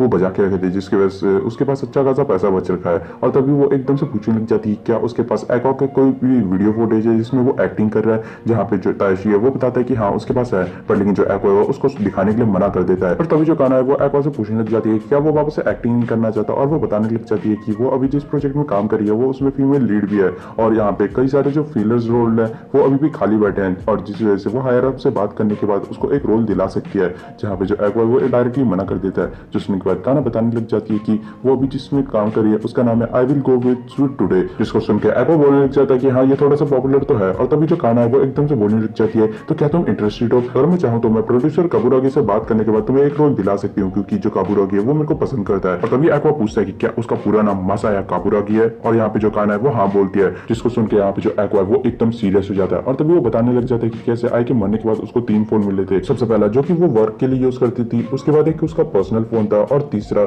जो कि ग्रुप मेंबर्स और स्टाफ एजेंसी के लिए था। उसने सब कुछ चेक किया और वो बताता है कि कैसे जो तीसरा फोन था उसको आई ने एकदम यूज करना बंद कर दिया था अपने प्रेग्नेंट होने के बाद ही। और ये वो बताता है कि वो फोन काफी ज्यादा पुराना था जिसकी वजह से उसको काफी ज्यादा मेहनत करनी पड़ी उसके बैट को चेंज करने में। और उसके बाद जब उसने उस फोन को ओपन किया सबसे बड़ी प्रॉब्लम उस टाइम आ गई, जहाँ पे जो पासवर्ड था उसको एक बार गलत टाइप करने से जो यहाँ पे फोन था वो 30 सेकंड के लिए लॉक हो जाता। उसको 4 साल लग गए उस फोन को ओपन करने में। और फिर वो बताता है कि कैसे उस फोन में काबुरागी का भी नंबर था और उसमें सारे बिजनेस से रिलेटेड कॉन्टैक्ट्स भी थे। और तभी वो एकदम से बोलता है काना से कि वो इंटरेस्टेड है। जो सुनने के बाद जो काना थी वो एकदम सरप्राइज हो जाती है और वो काफी ज्यादा खुश होती है। और उसको लगता है कि जो यहाँ पे एक्वा है वो इसी वजह से मान गया क्योंकि उसने बाकी जो एक्टर्स है उनकी तारीफ की और वो जेलस हो गया। उसके बाद हमें दिखाया जाता है कि जो काना है वो प्रोड्यूसर काबुरागी से बात करती है, जो कि इजीली मान जाता है क्योंकि जो एक्वा है वो काफी हैंडसम होता है। और उसके बाद हमें दिखाया जाता है कि जो एक्वा है वो घर वालों को बताता है अपने। जो सुनने के बाद यहाँ पे वो सभी लोग हैरान होते हैं और यहाँ पे जो रूबी होती है वो काफी खुश होती है क्योंकि ये उसकी मॉम की इच्छा थी कि जो एक्वा है वो एक एक्टर बने और यहाँ पे जो रूबी है वो एक आइडल बने।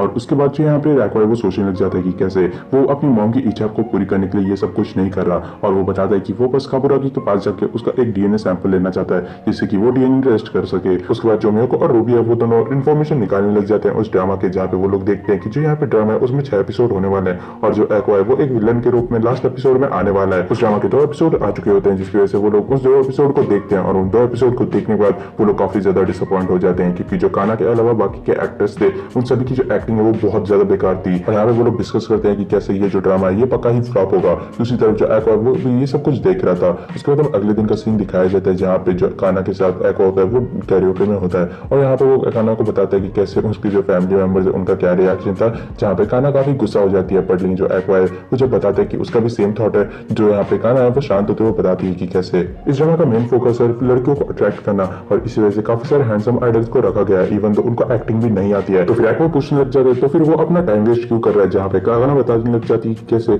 बचपन में वो काफी ज्यादा पॉपुलर एक्टर बन चुकी थी जिस वजह से उसको काफी ज्यादा ईगो आ गया था। और यहाँ पे तब वो एक्वा से मिली थी और तब उसका जो घमंड है वो एकदम चूर चूर हो गया था और उसको पता चला था कि कैसे उससे भी अच्छे एक्टर्स हैं। और उसके बाद से उसने काफी ज्यादा मेहनत करना शुरू कर दिया अपनी एक्टिंग को सुधारने के लिए और वो काफी ज्यादा अनपॉपुलर हो गई थी जिसकी वजह से उसको ये रोल मिला था और उसको इसी से कोऑपरेट करना पड़ा। जो सुनने के बाद यहाँ पे एक्वा बोलता है कि अच्छा तो इसका मतलब तुमने कोऑपरेशन करना सीख लिया। जो सुनने के बाद खाना बोलने लग जाती है हाँ वो काफी ज्यादा बड़ी हो चुकी है और उसमें अब समझ भी है। उसके बाद जो काना है वो एक्वा को उसका स्क्रिप्ट देती है और उसको याद करने के लिए बोल देती है इन सबको। और यहाँ पे जो एक्वा है वो उसको हाँ बोलता है बट तभी जो काना होती है वो एकदम से उसका हाथ पकड़ लेती है और उसको बोलती है कि वो लोग एक साथ इसमें हार्ड वर्क करेंगे और उसके बाद इस ड्रामा को एक हिट बनाएंगे। दूसरी तरफ एक्वा हमें हाँ मिलाया जा रहा था। फिर वहां से सीन शिफ्ट होता है और हमें एक्वा को दिखाया जाता है जो कि घर में होता है और स्क्रिप्ट को याद कर रहा होता है और उसी दौरान वो सोच रहा होता है कि कैसे ये सब कुछ उसके प्लान का एक हिस्सा है। फिर वहां से सीन शिफ्ट हो जाता है और हमें शूटिंग के दिन का सीन दिखाया जाता है जहाँ पे काफी ज्यादा बारिश हो रही होती है और दूसरी तरफ यहाँ पे जो मेल लीड होता है वो काफी ज्यादा कंप्लेन कर रहा होता है। और जब एक्वा उस मेल लीड से मिलता है यहाँ पे जो मेल लीड था वो एकदम से एक्वा को इग्नोर करते हुए चले जाता है,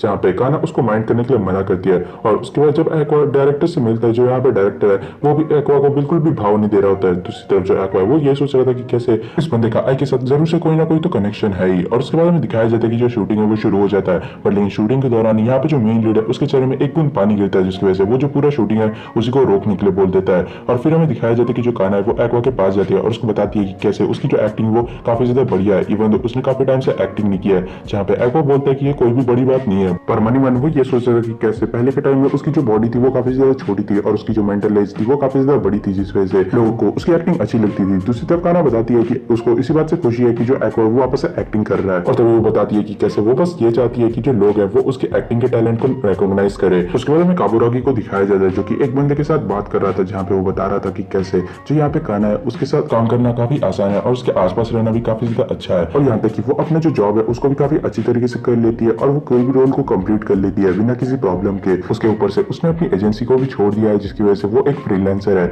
और वो काफी ज्यादा पॉपुलर होने की वजह से हम लोग बस उसका यूज कर रहे हैं और वो काफी ज्यादा सस्ती है। और ये बोलते हुए वो सिगरेट को फेंक देता है और वो वहां से चले जाता है। दूसरी तरफ हमें दिखाया जाता है कि जो एक्वा है वो ये सब कुछ सुन रहा था और तभी वो बाहर आता है और वो याद करता है कि कैसे काना ने ये बोला था कि वो बस ये चाहती है कि जो लोग है वो उसके टैलेंट को रिकॉग्नाइज करे और तभी वो बोलता है कि ये रिकॉग्नाइजेशन बिल्कुल भी नहीं है, जो दुनिया है वो इसी तरीके से चलती है और यहाँ पे जो दुनिया है वो अपने मतलब के लिए ही जीती है। और तभी वो सिगरेट को उठा लेता है जिसकी वजह से उसको काबुरागी का डीएनए सैंपल मिल चुका है और वो बोलता है कि वो यहाँ पे जिस काम के लिए आया था वो उसका कंप्लीट हो चुका है। दूसरी तरफ यहाँ पे जो शूटिंग है वो वापस से रिज्यूम होती है और ये सुनने के बाद यहाँ पे जो एक्वा है वो बोलता है कि जब उसका काम कंप्लीट हो ही चुका है तो फिर अब उसको भी ऑल आउट हो ही जाना चाहिए। और इसी तरीके से ये जो एपिसोड है वो खत्म होता है। तो गाइस कमेंट्स में बताना कि आपको ये एपिसोड कैसा लगा और अगर आपको वीडियो अच्छी लगी तो वीडियो को लाइक कर देना और चैनल को भी सब्सक्राइब कर देना। तो मिलते हैं किसी दूसरे वीडियो में, तब तक के लिए सायोनारा। Episode number 5। तो बिना किसी देर करे एपिसोड को शुरू करते हैं। एपिसोड की शुरुआत होती है और हमें दिखाया जाता है कि जो रूबी है उसने काना पे नजर रख रखा है, जहाँ पे रूबी सोच रही थी कि कैसे जो काना है वो काफी ज्यादा सुंदर है और यहाँ तक कि उसके काफी ज्यादा क्रेजी ओटाकू फैंस भी होंगे।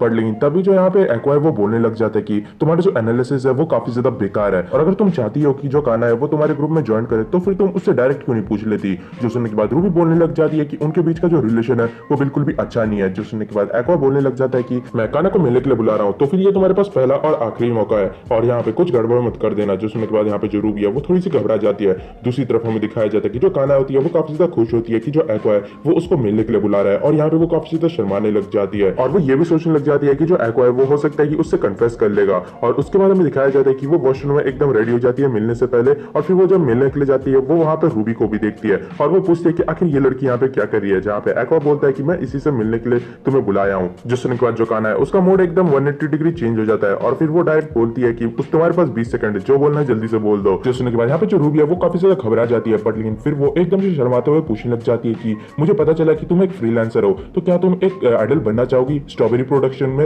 वो उन्होंने एक नया आइडल ग्रुप स्टार्ट किया है और इसलिए वो उसको स्काउट कर रही है। और ये सुनने के बाद जो काना है वो काफी ज्यादा हैरान होती है और उसको समझ नहीं आता कि ये सिचुएशन में वो क्या बोले। और यहाँ पे दूसरी तरफ जो रूबी है वो पूछती है कि क्या वो एक आइडल बनेगी और उसके जो आइडल ग्रुप है उसको ज्वाइन करेगी। जो काना है वो जल्दबाजी में ये बोल देती है कि उसको थोड़ा सा टाइम चाहिए इस बारे में सोचने के लिए। पर लेकिन तभी वो एकदम से सोचने लग जाती है कि कैसे वो करंटली एक एक्टिंग के करियर में चल रही है, पर लेकिन अगर वो एक आइडल बन जाएगी वो अपने सारे के सारे एक्टिंग के जो जॉब्स हैं उनको खो देगी। पर लेकिन अगर वो एक आइडल में सक्सेसफुल बन गई तो फिर उसके सामने और भी कई सारे अपॉर्चुनिटीज होंगे। पर लेकिन अगर ऐसा हुआ कि जो उसका आइडल करियर है वो खत्म हो गया तो फिर उसके पास कोई भी एक्टिंग करियर भी नहीं बाकी रहेगा। और यहाँ तक कि ये लड़की होशिनो रूबी जो कि एकदम सिमिलर है जीनियस आइडल आई से, जिसके साथ उसने बस एक ही बार काम किया था, पर लेकिन वो एक बार काफी था उसको ये बताने के लिए कि उसके और आई के बीच में कितना बड़ा गैप है और उसको अभी के टाइम में रूबी में भी सेम पोटेंशियल दिख रहा है। बट लेकिन ये काफी ज्यादा बेवकूफी होगी क्योंकि ये काफी बड़ा गैम्बल है और वो एकदम से माफी मांगते हुए मना करने वाली थी। बट लेकिन जो यहाँ पे एक्वा है वो एकदम से उससे रिक्वेस्ट करने लग जाता है। जो देख के यहाँ पे जो काना थी वो तो काफी घबरा जाती है,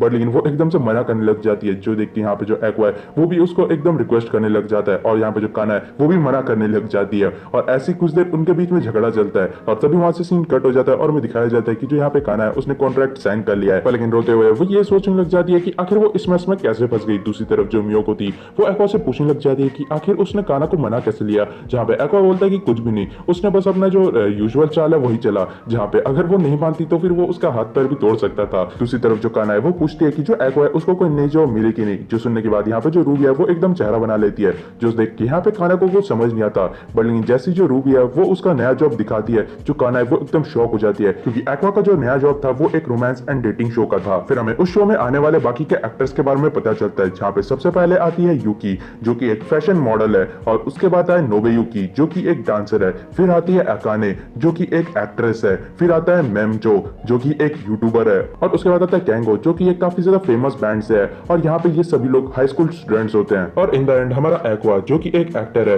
और इनकी ये सब वीडियो देखते हुए जो काना है वो बताने लग जाती है कि कैसे नॉर्मल इन शोज में जितने भी कपल्स होते हैं वो रियल लाइफ में भी डेट करने लग जाते हैं। दूसरी तरफ यहाँ पे जो एक्वा होता है वो बाकी के एक्टर्स के साथ काफी बढ़िया तरीके से बात कर रहा था और उसका जो पर्सनैलिटी था वो भी काफी ज्यादा चेयरफुल था। जो देख के यहाँ पे जो मेमचो थी वो भी काफी ज्यादा तारीफ करती है एक्वा की और यहाँ पे जो एक्वा है वो भी उसकी काफी तारीफ करता है। जो देख के यहाँ पे काना और रूबी को काफी ज्यादा जलन होती है क्योंकि जो एक्वा है वो उनके सामने हमेशा ग्लूमी ऑरा के साथ रहता है और उनकी कभी तारीफ भी नहीं करता, बट लेकिन यहाँ पे वो उनकी तारीफ करने चल लगा है और यहाँ पे जो काना है उसको तो काफी ज्यादा जलन भी हो रही थी। दूसरी तरफ जो यहाँ पे मियोको है वो बताने लगती है कि कैसे जो एक्वा है वो अब एक एक्टर बन चुका है जिस वजह से उसको लड़कियों से फ्लर्ट तो करनी पड़ेगी ऑन कैमरा में और फ्यूचर में जाके ऐसा भी हो सकता है कि तुम्हें एक किस सीन भी मिल जाए एक्टिंग के दौरान। और ये सुनने के बाद जो काना होती है वो तो और भी ज्यादा उदास हो जाती है ये सोचने के बाद जो एक्वा है वो किसी और लड़की को किस करेगा। फिर वहां से सीन शिफ्ट हो जाता है और हमें शूटिंग का सीन दिखाया जाता है जहाँ पे एक्वा का जब शूट चल रहा था तब वो मन ही मन में काफी ज्यादा इरिटेट था क्योंकि उसको ये सीन काफी ज्यादा बेकार लग रहा था। पर लेकिन तभी वो सोचता है कि कैसे जो मासाया है उसने बताया था कि अगर एक्वा उसके शो में एक्टिंग करता है तो फिर वो उसको आई के जितने भी लड़कों के साथ रिलेशन है उसके बारे में बताएगा और इसी वजह से जो एक्वा है वो यहाँ पे एक्टिंग कर रहा है ताकि उसको आई के जो रिलेशन है लड़कों के साथ उसके बारे में कुछ पता चले और उसको अपने जो फादर है उसको ढूंढने में मदद मिले। उसके बाद हमें दिखाया जाता है कि जो शूटिंग है उसका काम काफी बढ़िया तरीके से चल रहा होता है और यहाँ पे सभी लोग अपना जो काम है वो बढ़िया तरीके से करते हैं। जिस बीच हमें एक्वा को यूकी के साथ दिखाया जाता है जहाँ पे यूकी बताने लग जाती है कि कैसे उसकी जो एजेंसी है उसमें ये पॉलिसी है कि वो लोग किसी भी जॉब को डिनाई नहीं कर सकते और इसी वजह से वो यहाँ पे काम कर रही है और यहाँ तक कि ये उसका फर्स्ट रोमांस शो भी है। और तभी वो पूछती है कि क्या जो एक्वा है वो रोमांस में इंटरेस्टेड है कि नहीं, जहाँ पे एक्वा बताने बताने लग जाता है कि कैसे वो अभी तक अपने जो फर्स्ट लव है उससे ओवरकम नहीं कर पाया है, और यहाँ तक कि उसको तो ये भी समझ नहीं आ रहा कि वो उसको रोमांटिक वे में लव करता था कि नहीं। और ये सुनने के बाद यूकी बोलने लग जाती है ये तो काफी ज्यादा कॉम्प्लिकेटेड है, बट तभी वो बताने लग जाती है कि कैसे इस शो के जो पिछले सीजन के लास्ट एपिसोड है उसमें जो कपल्स है उनको किस करना पड़ा था, और वो इस बारे में चिंता करी थी कि यहाँ पे उसको जो क्वालिटी गाइज है वो मिलेंगे कि नहीं, पर लेकिन अगर उसको किसी को किस करना ही हुआ तो फिर वो उसको जरूर से करेगी। जो सुनने के बाद यहाँ पे जो एक्वा है वो एकदम से हैरान हो जाता है, पर लेकिन तभी यूई बोलने लग जाती है कि जो कैमरा है वो उनको रिकॉर्ड कर रहा है, और यहाँ पे जो एक्वा है वो एकदम से शांत हो जाता है, और फिर वो सोचने लग जाता है कि अच्छा तो फिर ऐसे होते हैं रियलिटी शोज। और फिर हमें दिखाया जाता है कि एक्वा जब घर में होता है वहां पे रूबी बोलने लग जाती है कि मैं तुम्हारी छोटी बहन हूँ, इस वजह से मुझे पता है कि तुम किस टाइप की लड़की को पसंद करते हो, और इसीलिए मैंने पूरा एनालाइज करने के बाद ये डिसाइड किया है कि तुम यूकी के साथ डेट करोगे। जो सुनने के बाद यहाँ पे जो एक्वा है वो बोलता है कि तुम्हारी जो जजिंग है वो काफी ज्यादा बेकार है, इसलिए मैं ये बोलता हूँ कि तुम अभी कुछ समय के लिए डेटिंग से काफी ज्यादा दूर रहोगी। फिर हमें अगले दिन स्कूल का सीन दिखाया जाता है जहाँ पे जो रूबी है वो एकदम से मिनामी से पूछने लग जाती है कि जो यहाँ पे फ्रिल है वो इतने दिन से स्कूल क्यों नहीं आ रही, जहाँ पे मिनामी बताती है कि जो यहाँ पे फ्रिल है वो अपने शूटिंग में काफी ज्यादा बिजी चल रही है, और वो ये भी बताती है कि कैसे स्कूल के बाद उसको भी शूटिंग में जाना होता है। और ये सुनने के बाद जो रूबी है वो घर जाने के बाद काना से पूछने लग जाती है कि आखिर वो अपने फ्री टाइम में क्या करती है, जहाँ पे काना बताने लग जाती है कि वो पढ़ती है, और जैसा कि वो अभी भी कर रही है। जो सुनने के बाद रूबी बोलने लग जाती है कि आखिर वो क्या कर सकती है, जहाँ पे काना बताती है कि वो भी पढ़ सकती है, जहाँ पे रूबी को ये आइडिया बिल्कुल भी अच्छा नहीं लगता क्योंकि उसको पढ़ाई बिल्कुल भी पसंद नहीं। जहाँ पे काना बताने लग जाती है कि जो यहाँ पे आइडल का जॉब है ये एकदम सिक्योर नहीं है, इसी वजह से उसको पढ़ाई भी करनी चाहिए जिससे कि वो एक अच्छे कॉलेज में भी जा सके, जहाँ पे अगर उसका जो आइडल का करियर है वो नहीं चला तो फिर वो एक नॉर्मल जॉब भी कर सकती है, ना कि किसी बार या होस्टेस में जाना पड़े उसको। पर लेकिन जो रूबी है वो फिर भी कन्विंस नहीं होती है, जहाँ पे काना उसको बोलने लग जाती है कि वो अपने जो आइडल ग्रुप है उसका नाम डिसाइड कर सकती है क्योंकि अभी उसके पास फ्री टाइम भी है और उसको पढ़ाई भी नहीं करनी। तो फिर जो सुनने के बाद यहाँ पे जो रूबी है वो मान जाती है, पर लेकिन तभी वहां पे एकदम मियोको आ जाती है और वो एक कैमरा भी लेकर आई थी, और वो बताने लग जाती है कि कैसे अभी के टाइम में जो यहाँ पे आइडल्स है वो ऑनलाइन में भी काफी ज्यादा फेमस होती है, जैसे कि यूट्यूब में वीडियोस बनाना। और ये सुनने के बाद जो रूबी होती है वो तो काफी ज्यादा एक्साइटेड हो जाती है, पर लेकिन जो काना है वो बताने लग जाती है कि कैसे जितने भी ऑनलाइन सब्सक्राइबर्स होते हैं उन पे कोई भरोसा नहीं होता कि वो लोग ऑफलाइन मीटिंग में आएंगे कि नहीं, और ये इतना भी आसान नहीं है कि वो लोग ऑनलाइन में अपने जो फैन बेस है उसको बड़ा कर सकते हैं। और तभी मियो को बताने लग जाती है कि उसको चिंता करने की जरूरत नहीं है, वो लोग एक बार ट्राई तो कर ही सकते हैं, और उसने एक पर्सन को भी बुलाया है उनकी मदद करने के लिए। और तभी वहां पे एक बंदा आ जाता है जो कि मास्क पहना था और बस चड्डी पहन रखा था, जिसको देख के काना एकदम से चिल्लाने लग जाती है कि ये तो एक परवर्ट है। बट लेकिन जो रूबी है वो एक्साइटेड होते हुए बताती है कि ये तो पियोन है और ये काफी ज्यादा फेमस यूट्यूबर है जो कि अपने मसल ट्रेनिंग का जो वीडियोस है उसको अपलोड करता है डांस करते हुए। और ये सुनने के बाद जो खाना है वो काफी ज्यादा शॉक हो जाती है और वो बोलती है कि ये कितना ज्यादा वियर्ड लोग सोशल मीडिया में आ चुके हैं आजकल के टाइम में, और वैसे भी ये कितना ही पॉपुलर होगा। बट लेकिन ये सुनने के बाद तभी जो पियोन है वो बताता है कि वो 100 मिलियन यन कमाता है हर साल यूट्यूब से। और ये सुनने के बाद काना एकदम शॉक हो चुकी थी और वो एकदम से गिव अप भी कर देती है। और फिर जो यहाँ पे पियोन है वो उन दोनों को लेसन देने लग जाता है और वो बताता है कि कैसे वो उन दोनों के पास कोई भी नेम रिकॉग्निशन नहीं है, और यहाँ तक कि उनके पास औकात भी नहीं है कि वो लोग डेली वीडियो पोस्ट कर सके। जो सुन के रूबी बोलने लग जाती है कि ये तो काफी ज्यादा हार्श था, बट लेकिन तभी पियोन बोलने लग जाता है कि उनके पास फिर भी एक सोल्यूशन है, और ये सबसे ज्यादा इजी और इफेक्टिव वे है अपने चैनल को ग्रो करने का सबसे जल्दी, और ये है कोलैबोरेशन करना अपने से बड़े यूट्यूबर से। वो लोग कई टाइप के कंटेंट को अपलोड कर सकते हैं जैसे कि प्रैंक वीडियोस। और ये सुनने के बाद जो रूबी है वो बोलने लग जाती है कि तुम्हारा मतलब वही प्रैंक वीडियोस ना जहाँ पे जो आइडल्स हैं उनको जगा दिया जाता है किसी दूसरे यूट्यूबर के द्वारा। जो सुन के पियोन और काना बोलने लग जाते हैं कि ऑफ कोर्स वो स्क्रिप्टेड होता है, उनको पहले से पता होता है कि कोई पर्सन उनको जगाने वाला है। और ये सुनने के बाद रूबी को काफी झटका लगता है और उसको तो हमेशा से ये लगता था कि ये सब कुछ रियल में हो रहा है, और यहाँ पे ये देख के जो पियोन और काना है उन दोनों को समझ आता है कि ये एक रियल बेवकूफ है। फिर उनका जो कोलैबोरेशन का वीडियो है उसका शूटिंग चालू होता है, जहाँ पे पियोन उन दोनों को ये कंडीशन देता है कि अगर वो दोनों 1 घंटे के लिए डांस एक्सरसाइज कर पाए उसके साथ तो फिर वो उन दोनों का जो फेस रिवील है उनके चैनल पे ही कराएगा और यहाँ तक कि प्रमोशन भी देगा। और ये सुनने के बाद जो यहाँ पे काना और रूबी है वो दोनों एक्सेप्ट कर लेते हैं, और उसके बाद जो उनका डांस एक्सरसाइज है वो चालू होता है, जहाँ पे डांस एक्सरसाइज करते करते वो दोनों काफी ज्यादा थक चुके थे। पर लेकिन जैसे तैसे 1 घंटा पूरा हो जाता है और यहाँ पे जो रूबी और काना है वो दोनों भी एंडेवर कर लेते हैं डांस एक्सरसाइज। और डांस एक्सरसाइज कंप्लीट होने के बाद जो पियोन होता है वो उन दोनों को बोलता है कि अब तुम लोग अपना जो चेहरा है वो दिखा सकते हो, जहाँ पे रूबी और काना अपना फेस रिवील करते हैं और उसके बाद अपना जो इंट्रोडक्शन है उसको देखते हैं। और जब उनके आइडल ग्रुप के नाम बताने की बारी आती है, जो काना है वो रूबी को अपना जो आइडल ग्रुप का नाम है वो बताने के लिए बोलती है, जहाँ पे जो रूबी है वो शुरुआत में काफी ज्यादा सोचती है और तभी वो बताती है कि उनका जो आइडल ग्रुप है उसका नाम है बी कोमाची, जो कि आई के आइडल ग्रुप का भी नाम था। और इस तरीके से ये जो एपिसोड है वो खत्म हो जाता है। तो गाइस कमेंट्स में बताना कि आपको ये एपिसोड कैसा लगा। अगर आपको वीडियो अच्छी लगी तो वीडियो को लाइक कर देना और चैनल को भी सब्सक्राइब कर देना। तो मिलते हैं नेक्स्ट वीडियो में, तब तक ले यानी कि माई स्टार का एपिसोड नंबर 6। तो बिना किसी देर करे एपिसोड को शुरू करते हैं। एपिसोड की शुरुआत होती है और हमें दिखाया जाता है कि जो यूकी है वो सभी को बताती है कि वो इस शो को क्विट करना चाहती है। जो सुनने के बाद सभी लोग हैरान हो जाते हैं और नोबुयो की पूछता है कि आखिर ऐसा क्या हो गया कि तुम क्विट करना चाहती हो। जो सुनने के बाद यूकी बताने लग जाती है कि उसके स्कूल में जितने भी बॉयज है वो उसको चिढ़ाते हैं इस डेटिंग शो के रिलेटेड। जो सुन के मैमचो भी बताने लगती है कि वो जब अपनी यूट्यूब वीडियो में अपनी बेइज्जती करती है लोगों को हंसाने के लिए तब भी उसको काफी ज्यादा बुरा लगता है। तभी नोबुयुकी यूकी से बोलता है कि अगर तुम इस शो को छोड़ने वाली हो तो फिर मैं भी तुम्हारे साथ ही इस शो को छोड़ दूंगा। और इसी तरीके से जो यहाँ पे डेटिंग शो है उसका एक और एपिसोड खत्म होता है और यहाँ पे जनता को काफी ज्यादा क्यूरियोसिटी हो जाती है कि आगे अब क्या होने वाला है। और ये एक डेटिंग शो है, इस वजह से यहाँ पे कोई स्क्रिप्ट नहीं होता और सब कुछ रॉ दिखाया जाता है। दूसरी तरफ जो यहाँ पे अकाने है वो एक्वा को बोल रही थी कि कैसे उनका ये एपिसोड एकदम हिट चला गया उसकी मदद से। जो सुनने के बाद अकाने पूछने लग जाती है कि क्या उसने ये सब कुछ एक्टिंग किया था। तभी यूकी बताने लग जाती है कि उसके पास एक कॉन्ट्रैक्ट है, वो इस शो को क्विट नहीं कर सकती और ऊपर से वो एक एक्टर भी नहीं है अकाने की तरह। उसने सब कुछ सच बताया था कि उसको स्कूल में चढ़ाया जाता है इन सभी चीजों के रिलेटेड और वो काफी ज्यादा उदास भी हो जाती है और यहाँ पे वो बस अपने ट्रू इमोशंस बता रही थी।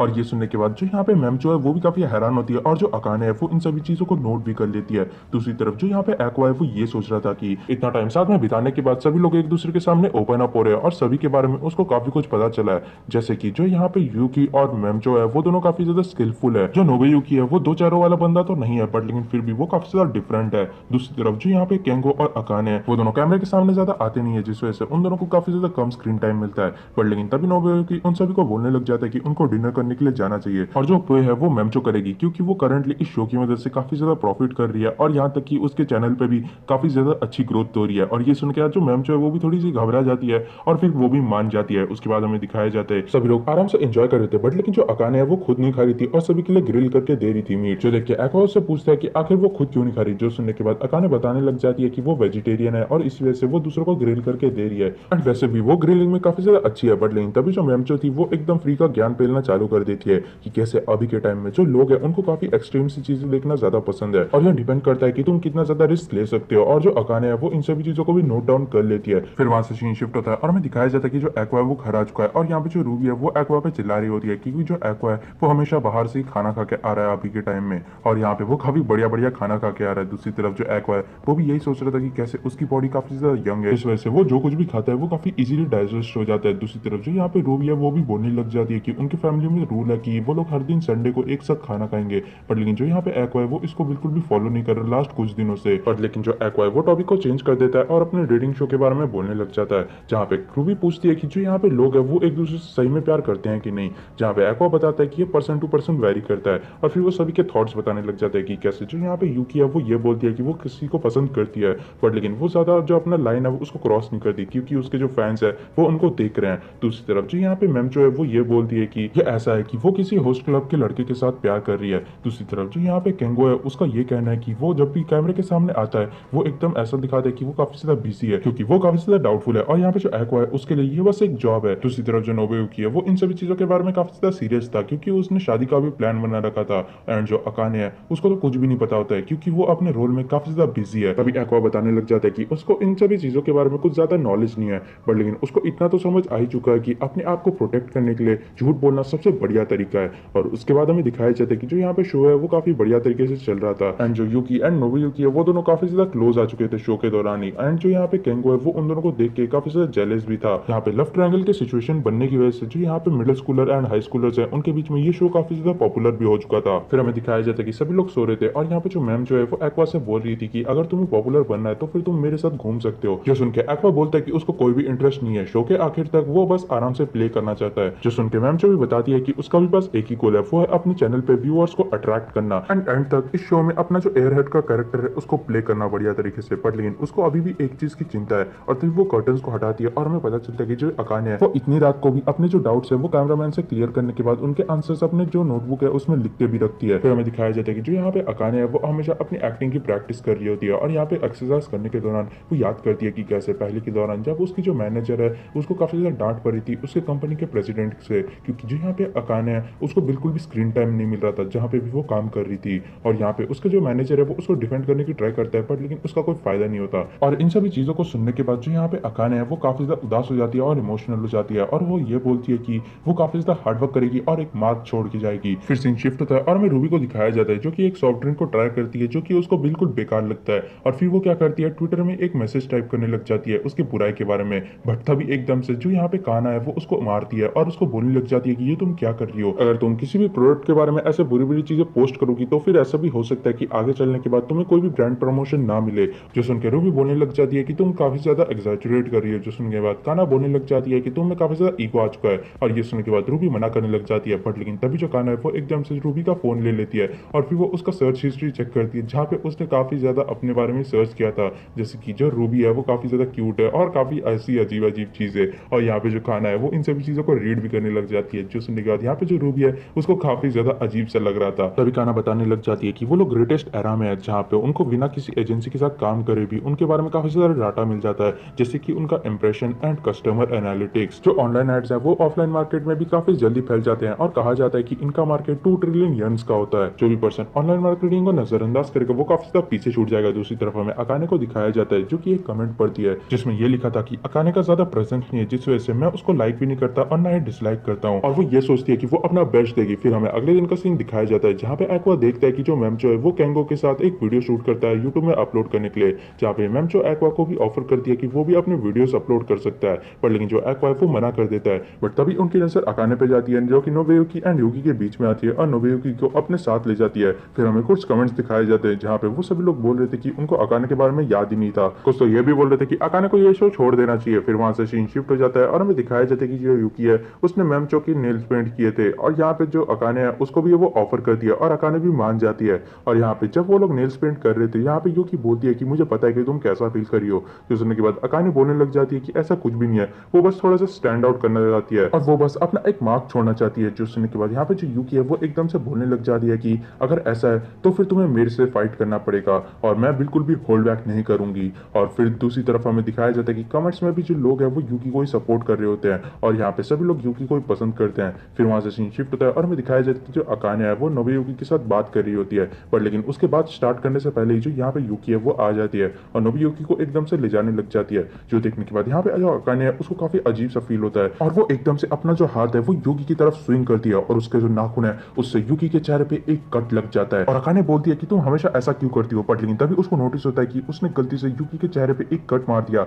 शूटिंग भी वहीं पे बंद हो जाती है, क्योंकि जो युकी है वो एक मॉडल है और उसके चेहरे पे कट लगना एक काफी बेकार बात होगी। और दूसरी तरफ जो यहाँ पे अकाने है वो एकदम से सोचने लग जाती है कि ये उसने क्या कर दिया, उसका बिल्कुल भी ऐसा इंटेंशन नहीं था करने का कुछ। पर तभी जो युकी है वो एकदम से अकाने को हक कर लेती है और उसको बोलने लग जाती है कि मुझे पता है कि तुम काफी ज्यादा हार्ड वर्क करती हो। और ये सुनने के बाद दूसरी तरफ जो अकाने है वो उससे माफी मांगने लग जाती है, और युकी पूछती है कि क्या तुम मेरे को हेट करती हो, बट लेकिन जो अकाने है वो मना कर देती है। और यहाँ पे जो युकी है वो बोलती है कि तो फिर चलो हम लोग वापस से दोस्त बन जाते हैं अच्छे से, और दोनों के दोनों एक दूसरे को हक कर लेते हैं। दूसरी तरफ जो यहाँ पे एक्वा है वो ये सोच रहा था कि इस सिचुएशन को देख के ऐसा लगेगा कि दो दोस्तों के बीच में फाइट हुई थी जो कि उन्होंने आपस में ही सुलझा ली, पर लेकिन ऐसा कुछ भी नहीं है, क्योंकि जो रियल प्रॉब्लम है वो लोगों के बीच में होने वाला है। दूसरी तरफ हमें ट्विटर में दिखाया जाता है, जहाँ पे जो लोग हैं वो सभी लोग युकी को सिंपैथाइज कर रहे हैं, और यहाँ पे जो अकाने है उसके बारे में काफी ज्यादा बुरा भला बोल रहे हैं। यहाँ तक कि कई सारे जो लोग हैं वो उसको मरने के लिए भी बोल रहे थे, और ये सब देख के जो अकाने है उसको काफी ज्यादा बुरा लगता है। वो लोगों से माफी मांगने का भी सोचती है, बट लेकिन जो यहाँ पे अकाने है उसमें इतना हिम्मत नहीं था, और फिर वो सो जाती है। अगले दिन वो ब्रेकफास्ट भी नहीं करती है और ऐसे ही स्कूल भी चली जाती है।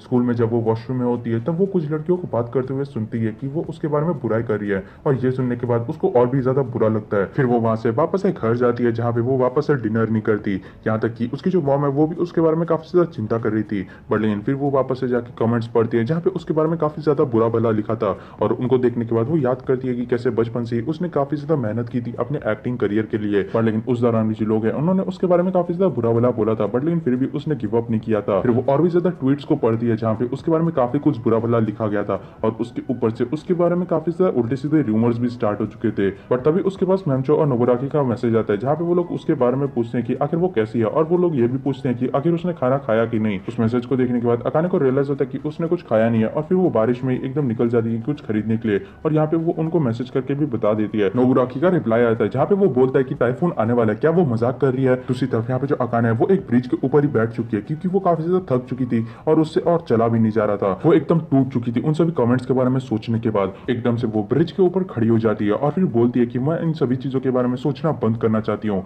और वो एकदम से ब्रिज से जंप कर देती है। बट लेकिन तभी एकदम से एक बंदा उसको पकड़ लेता है और फिर पीछे खींच लेता है। अकाने एकदम से चिल्लाने लग जाती है कि मेरे को छोड़ दो, पर लेकिन हमें पता चलता है कि वो बंदा एक्वा होता है, और एक्वा एकदम से उसको शांत होने के लिए बोलता है। जो सुनने के बाद अकाने एकदम शांत भी हो जाती है, और यहाँ पे जो एक्वा है वो उसके सर पे हाथ फेरते हुए बोलता है कि मैं तुम्हारा एनिमी नहीं हूँ। और इसी तरीके से ये जो एपिसोड है वो खत्म हो जाता है। तो गाइस कमेंट्स में बताना कि आपको ये एपिसोड कैसा लगा, और अगर आपको वीडियो अच्छी लगे तो वीडियो को लाइक कर देना, और अगर आपने हमें इंस्टाग्राम में आप तक फॉलो नहीं किया है तो इंस्टाग्राम पे भी फॉलो कर देना, जिसका लिंक आपको डिस्क्रिप्शन। तो हे गाइस, कैसे हो आप सब लोग। तो आज मैं एक्सप्लेन करने वाला हूँ ओशिनोको यानी कि माय स्टार का एपिसोड नंबर 7। तो बिना किसी देर करे एपिसोड को शुरू करते हैं। एपिसोड की शुरुआत होती है और हमें दिखाया जाता है कि जो अकाने है वो सुसाइड करने वाली होती है, पर लेकिन कोई उसको खींच के बचा लेता है और वो एक्वा होता है। एक्वा उसको शांत होने के लिए बोलता है और बताता है कि वो उसका एनिमी नहीं है। एक्वा को वहां पे देखने के बाद अकाने पूछने लग जाती है कि आखिर वो यहाँ पे क्या कर रहा है, जहाँ पे एक्वा बताता है कि जो मैम जो है उसने उसको बताया कि तुम टाइफून में बाहर चली गई हो और अब तक वापस नहीं आई, और यहाँ तक कि वो तुम्हें ढूंढ भी रही थी। और जब मेरे को इसके बारे में पता चला तो फिर मैंने कन्वीनियंस स्टोर का रास्ता ट्रैक किया और यहाँ पे हूँ मैं अब। और ये सुनने के बाद जो अकाने थी वो एकदम से रोने लग जाती है, पर लेकिन तभी एकदम से वहां पे एक पुलिसमैन आ जाता है। तभी सीन कट हो जाता है और हमें दिखाया जाता है कि काना रूबी और मियाको को बता रही थी कि जो अकाने है उसको काफी ज्यादा बुरा भला बोला जा रहा है अभी के टाइम में। जो सुनकर रूबी पूछने लग जाती है कि क्या ये सब कुछ कॉमन नहीं हो जाता अगर हम लोग एक पब्लिक फिगर बन जाते हैं तब। जो सुनने के बाद काना बोलने लग जाती है कि हाँ ये हो तो जाता है, बट लेकिन फिर भी ये एक काफी बड़ा गांव छोड़ जाता है। जब उसके साथ ऐसा हुआ था तब उसको ऐसा लग रहा था कि उसको मर ही जाना चाहिए। वो यहाँ पे कर क्या रही है। एक टीनेजर गर्ल के मेंटल स्टेट में इतना ज्यादा प्रेशर पड़ता है कि तुम इमेजिन भी नहीं कर सकती, और ये प्रेशर काफी होता है किसी की भी लाइफ ओवर करने के लिए। बट लेकिन तभी मिया को बताने लग जाती है कि इन डेटिंग शोज की वजह से पिछले एक साल में 50 लोग मारे जा चुके हैं, और देखा जाए तो ये नंबर काफी ज्यादा बड़ा है, लेकिन फिर भी बस कुछ ही कंट्रीज में इसके रिलेटेड लॉ है। और तभी रूबी बोलने लग जाती है कि मेरे बड़े भाई ने मेरे को बोला है कि झूठ बोलना सबसे बढ़िया वे है खुद को प्रोटेक्ट करने का। तभी काना बोलने लग जाती है कि जो लोग है वो सोशल मीडिया में काफी ज्यादा बुरा भला बोलते हैं सेलिब्रिटीज को, जबकि उनको ये भी नहीं पता कि उनके इस एक्शन की वजह से हो सकता है कि किसी पर्सन की जान जा सके। रूबी पूछती है कि कहीं उसका बड़ा भाई ठीक तो है ना, बट लेकिन जैसे ही वो ये पूछती है मियाको के फोन में किसी का कॉल आता है और यहाँ पे मियाको को पता चलता है कि जो एक्वा है वो पुलिस के साथ ट्रबल में पड़ चुका है। जो सुनने के बाद वो दोनों एकदम हैरान हो जाते हैं। दूसरी तरफ हमें अकाने को दिखाया जाता है जो कि काफी ज्यादा रो रही होती है और वो पुलिस को और अपनी मॉम को सब कुछ बता रही होती है, जहाँ पे उसकी मॉम को ये सुनने के बाद काफी ज्यादा हैरानी होती है। उनको इन सभी चीजों के बारे में कुछ भी नहीं पता था क्योंकि वो इन सभी शोज को नहीं देखती, क्योंकि अकाने ने उनको ये सब देखने के लिए मना किया है, और यहाँ तक कि उनको इंटरनेट के बारे में कुछ ज्यादा पता नहीं था। वो अकाने से पूछती है कि आखिर उसने उसको क्यों नहीं बताया, तो फिर अकाने बताती है कि मैं आपको चिंता में नहीं डालना चाहती थी। ये सुनने के बाद उसकी मॉम भी थोड़ी सी इमोशनल हो जाती है। दूसरी तरफ हमें मियोको को दिखाया जाता है जो कि एक्वा के पास आके बैठ जाती है और उसको प्राउड ऑफ यू बोलती है और बताती है कि कैसे उसको खुशी है कि एक्वा ने उसकी मदद की। जो सुनने के बाद एक्वा बोलने लग जाते हैं कि ऐसा कुछ भी नहीं है, जो लोग हैं वो काफी इजीली मर जाते हैं। जब वो लोग मदद के लिए बुलाते हैं और उन तक मदद जल्दी नहीं पहुंचती तब तक काफी ज्यादा लेट हो जाता है। पर लेकिन तभी वो नोटिस करता है कि जो मियोको है वो काफी खुश होते हुए उसको देख रही होती है, तो फिर वो बोलने लग जाता है कि वो अकाने को टैक्सी का फेयर चार्ज करेगा। और ये सुनने के बाद मैं वो उसको श्रिंजी बोलने लग जाती है। पर तभी अकाने इन्वेस्टिगेशन रूम से बाहर आती है और वहां पे उनके जो बाकी के को एक्टर्स थे वो भी पहुंच जाते हैं।